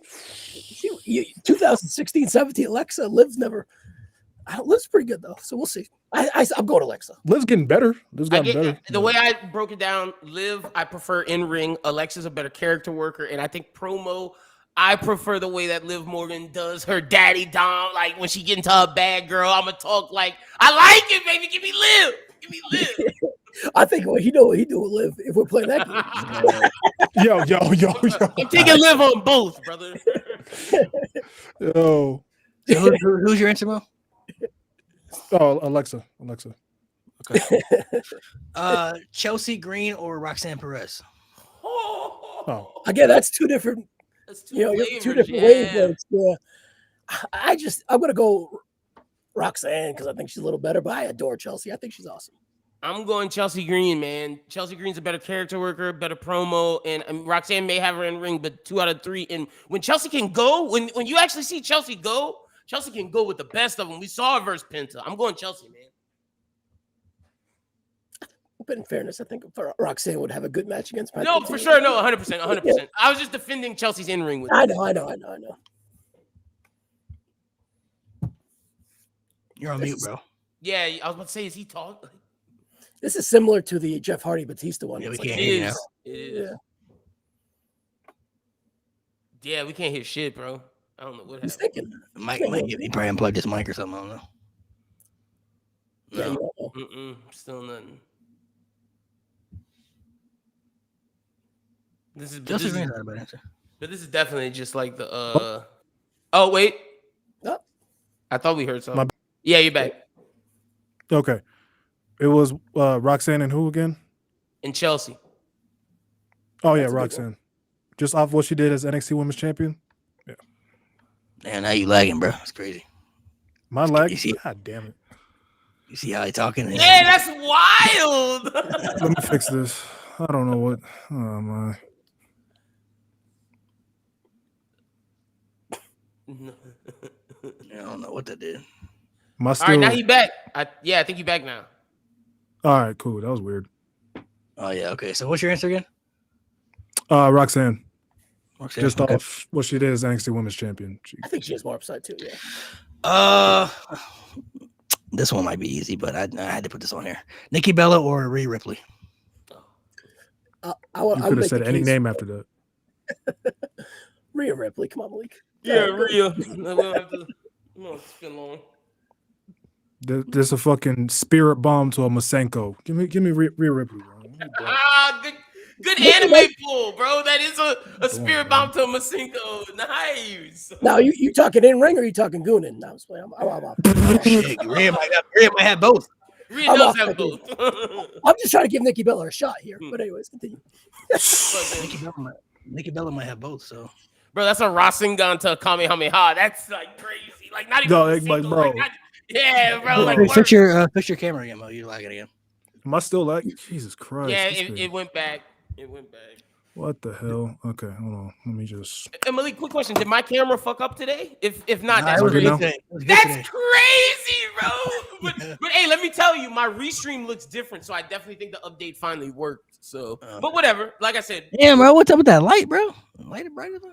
I don't have my actual light. It's just some So, extra hold on, light. give your answer. Give everybody. You said Rhea Ripley, right, Mo? Yeah, Rhea Ripley easily. You sure? Oh, yeah. Big Nikki Bella fan, so. Last one. We're talking just talent. So Bianca Belair or Mercedes Moné? Ooh. Sasha Banks included? Is that the stupid question? Like, I mean, Sasha. I was gonna say Sasha Banks, but like they're the same person. But like we're talking just talent, not career. So yeah, Sasha Yeah, Banks, just aka talent. Mercedes Moné. see, Belair being gone for the last 8 months kind of hurts her a little bit, right? I think Monet is doing pretty well, but would that Monet character work at the platform where Belair works, right? Like, you know what I mean? The heights of where Belair has worked. I want to pick Belair because my gut tells me that, but my head kind of tells me Monet. I'm going to go Monet. This is tough. Okay, so I definitely think Mercedes in ring. I can give her the nod for sure. Mm-hmm. But when it comes to like on the mic, I prefer Bianca because like Mercedes in AEW showing me her talking is character work is interesting. I think that's where it comes down to nod. I'm going with the EST, man. I'm going with the EST. Give me Bianca. Bianca. No, I guess valid answers. Nothing bad about that. I need to get more into these games, man. I'm always hosting. I need to, You want? Do you want us to ask you? We can ask you, and you can get your answers. Sure, yeah. All right. So who'd you start with? Was it Jeff Hardy, Batista? Yeah, Jeff Hardy. So, You can switch it up if you want. I mean, I'll do the ones I remember. Okay, Malik, Jeff Hardy, Batista.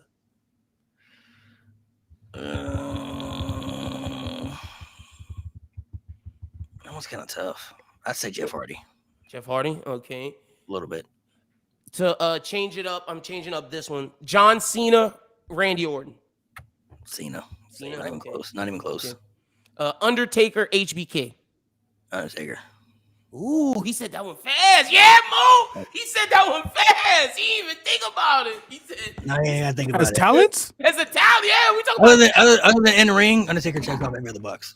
Okay. Shawn Michaels got in ring, but Undertaker, better promo to me, better character for sure, and he could just have good matches too. Better promo. Okay. Yes, for sure. Okay, I'm glad we asked you. I'm glad I switched Diverse, it up. way more diverse promo. Shit, Glad I Undertaker, switched it up. HBK is more diverse because Undertaker was doing the gimmick, but even as American Badass, Undertaker could cut some really good promos. So he's shown that outside of the Dead Man gimmick, his promo game wasn't bad either. He could cut really good promos. So Yeah. I mean, they're both on the mic. They're both. It ain't no heel Shawn in Canada. I'm But, you sure. know.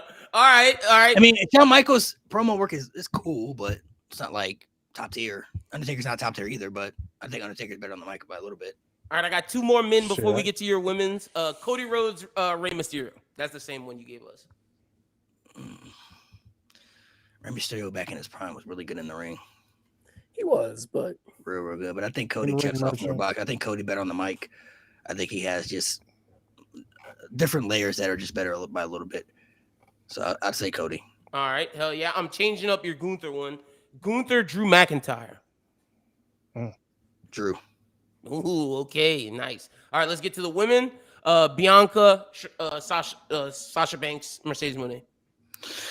I think Bianca just by a little bit, though. I don't think it's a clear. I think the only thing that kind of separates them would be character work a little bit. Or promo a little bit. I think Bianca is better on the mic, but in ring, I think Mercedes probably is better in ring.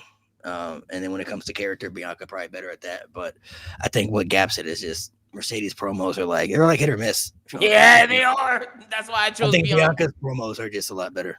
Okay, hell yeah. Chelsea Green, Roxanne.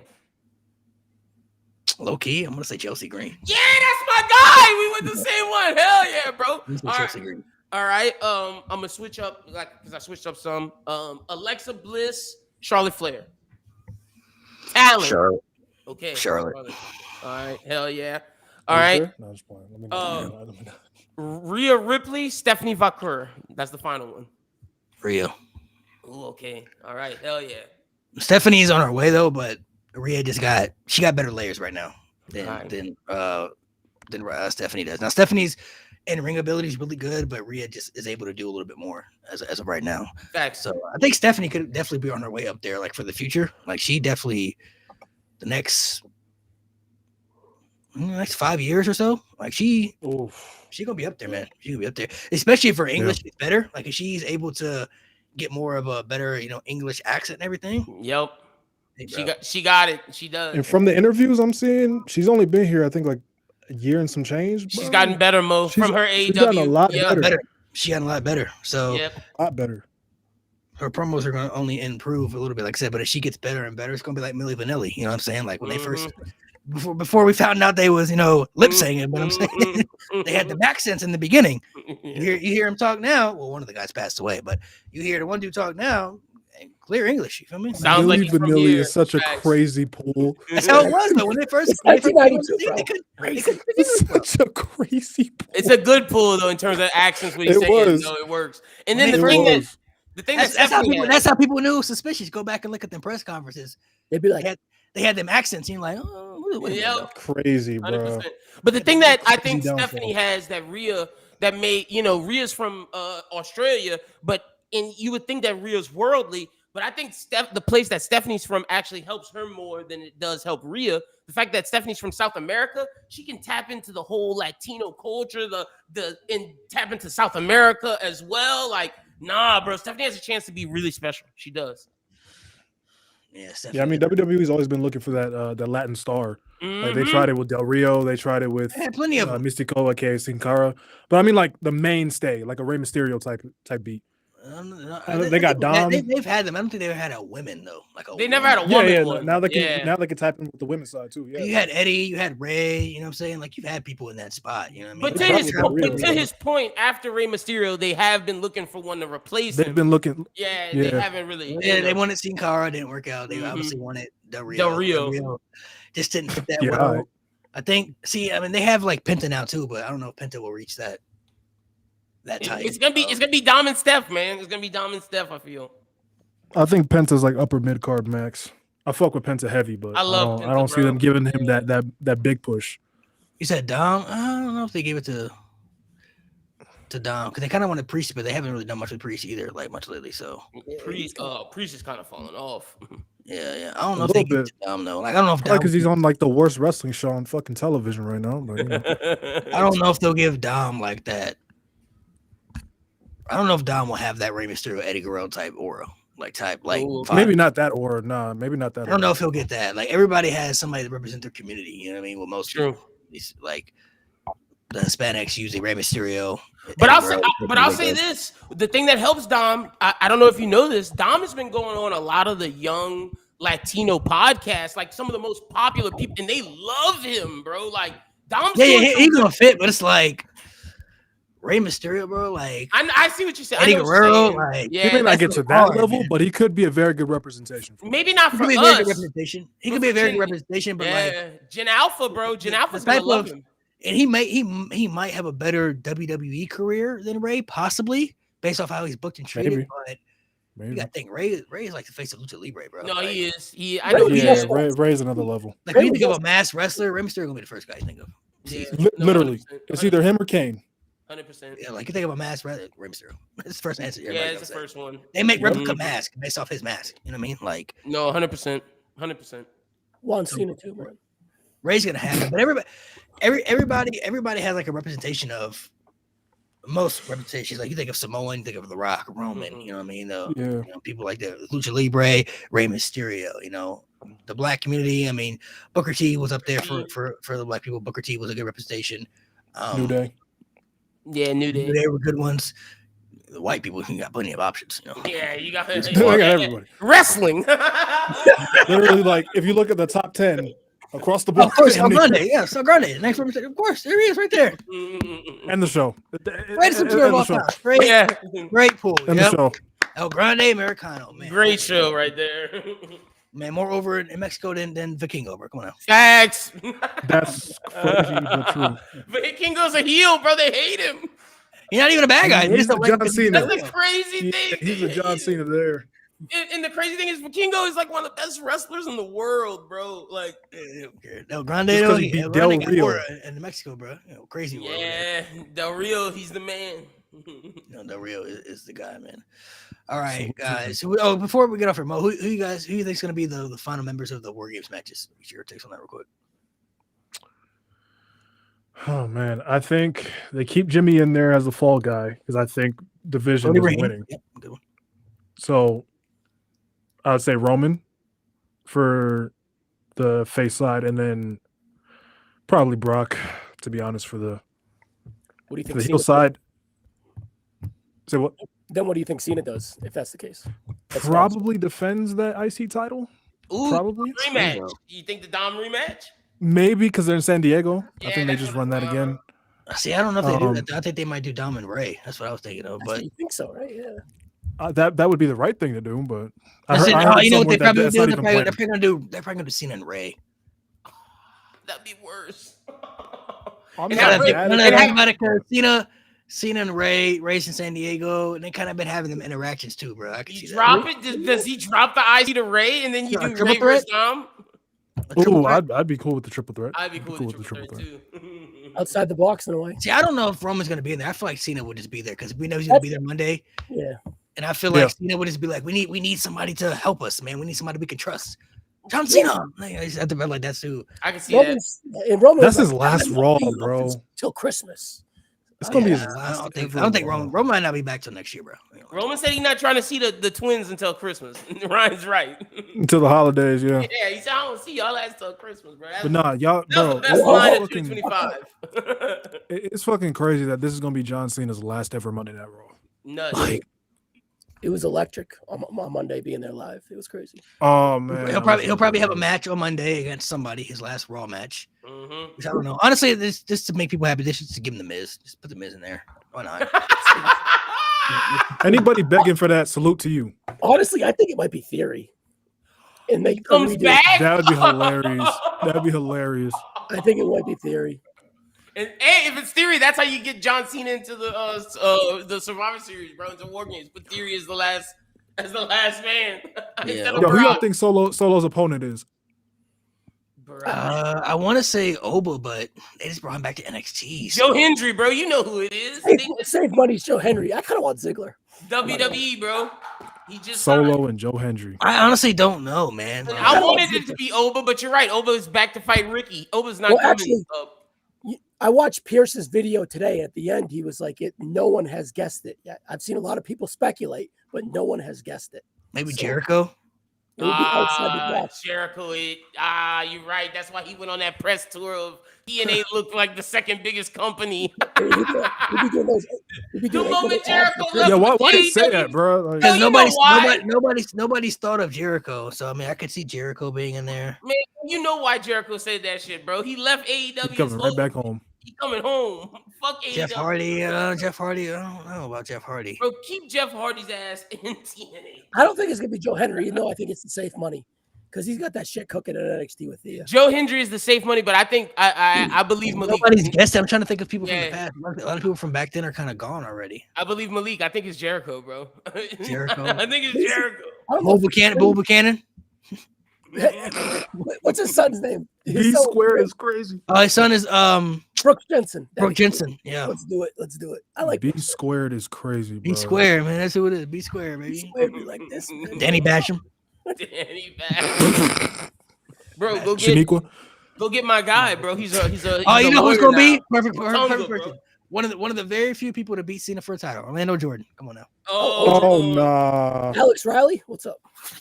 Bro, Yo. right. David Otunga could do it, bro. He's right there. David Trick Otunga would be cool. crazy. Trick would be cool. Hear that? He come back with the theme though. Yeah, low key. Yo, Low hey, key. Hey, real shit. What if Wade Barrett's just on commentary and then all of a sudden his music hits? He's like, "What the fuck?" And then he just No, takes see, over. I'm afraid I've got some bad news. You might say this. Bad it's news Jesus. bears, baby. Not Jesus, Jesus, the man who stabbed him in the nightclub. Crazy.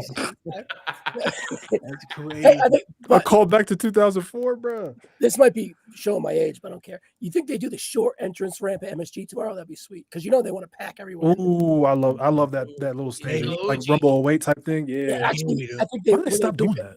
when they revamped it. I think they got rid of it. Maybe it could be, it could be like an RVD Uh, too. RVD got like a legend contract. RVD would be cool because Mm. That would be fire. that match was in New York. Even though it was Manhattan Ballroom, that shit was still Yeah. It's a Madison Square Garden, right? tomorrow's Yep. Madison. Oh, Yeah, yeah. it's in It's a MSG. big show. It's confirmed. Yeah, let's Big run show. it. Seen the first WrestleMania opponent? Go ahead. Go ahead. Big Big Show. Oh, get out of here. That would not be His first ever opponent. Big Did Show. he walk? Big Show. Let alone wrestle? Lord Bro. Tensai is nasty. Bro, bring in Big Show for the WMD, bro. The Weapons of Mass Destruction punch, baby. Kevin Federline. Solo versus Lord Tensai, bro. It's gonna be Kevin Federline. bro. Oh, bro, K-Fan. hell no. Bring him in. Oh, Bring He him does back. all. We need that win back, bro. You need that win back. Cena's leg was in the air forever when K-Fed picked him. That shit was. He's probably laying there like, I cannot believe I am. Brandon, I'm with you. I want Wade Barrett to Listen, come on I the ain't gonna commentary. lie. Listen, we come up here and we talked about Roman's lows Cena got some crazy lows. I ain't gonna lie to you, bro. He does. Like, losing to Are K-Fed, they, are they Roman bad though? bro. He K-Fed's lost bad, to Kevin. bro. He lost to Kevin Federline when he was But the dog WWE food. champion. He was the WWE champion. Hey, I- Umaga helped him. I think Umaga I don't think helped I him, just to don't be think fair. Mo Bro. realizes how crazy Kevin Federline, bro. Kevin He lost Federline, to No, is Kevin- like, that shit was ass. That shit was Federline. ass. Don't get me wrong. he's a D-list celebrity now. What Bro. makes Like, it? Kevin- What makes it? D, What makes it? Z list. What makes it Yeah, even you're right. worse? You're right. Sure, Roman had the dog food dumped on him. Look at the year Cena had in 07 after that. He gonna run through everybody else, but he can't beat Kevin Federline. Hey, But he's Deion the champion. Jenkins, I'm He's the with champion. you. If that match was a title match, he'd be the WWE champion. Bring in James James Gunn, Gunn. bro. No. Yeah, bring in James Gunn, bro. Let's do Peacemaker. I'm with it. Let James Gunn John be Cena the- lost to Yo. people. He lost to people power. In the main event, That is bad. People That is power. bad. People power. he lost the match to people power. Roman had some bads. I'm saying he had the dog food. Oh, He had some lows. Didn't Roman lose to Shane? what about that guy who's on the? Well, okay, who you rather lose to, Shane McMahon or John Laurinaitis? Hey, at least John Laurinaitis used to be a wrestler. Nah, Shane get- McMahon has the wrestler don't too. do that. Don't do that to Shane, bro. Shane, bro. Shane gave up his body for the business, bro. How many John Laurinaitis? How many Johnny Ace matches you gonna name back in the day? Yo, the Zero. dynamic dude- No, The no, dynamic no, dude- We talking about John no, Laurinaitis, Logistics. bro. You know what his gimmick was back in the 80s, 90s? Skateboard gimmick. with Shane Douglas, they were the I dynamic. got nothing dude. for that. The dynamic dudes, bro. That's what they were. I got nothing for that. Oof. He lost the people power, bro. Come on, man. That's bad. Like, Roman had some lows. You feel me? What if Cena's mystery opponent Brutus Clay, bro? Brutus Clay, Oh, bro. Bring it Jesus back. Bro, this Clay is nasty work, bro. You saying nasty work names, Brutus Clay. might be up Tyrus there. is one of the worst world Tyrus. champions ever. My guess though, I'm gonna say RVD. I'm gonna say with RVD. Ooh, okay, all right. Hell That's yeah. fire. That'd be fire. Like I'm a with real you. I'm surprise. going with Jericho. That's my official guess. That would be a real surprise because of the contract. Him and Edge would be like unrealistic. I don't think Jericho. I don't think Jericho's Jericho. not signed. Yeah, he's not under contract with AEW anymore. Then Jericho would be sweet. Yeah, that's why. I See, think- I don't want to say Jericho. 'Cause I think they might want to save him for the Saudi Rumble, so I could see him being that surprise. But Mm. I could see Jericho. You know being what's crazy? The last time Jericho showed up on WWE TV was the Greatest Royal Rumble in Saudi Arabia. Saudi Arabia, yeah. Good call. Good call. King of Saudi. All right, you guys, we stayed a little bit longer, so Yeah. we're gonna go ahead and sign off. Make sure you tune in. We're gonna be live next Saturday. From now on, we are doing recap shows after the show, so it's gonna be a late show, but we'll be here right after Survivor Series talking about the show, giving our thoughts and everything. So make sure you guys stay on the tune for that. Ryan, thanks for coming through as always, man. Appreciate you taking the time for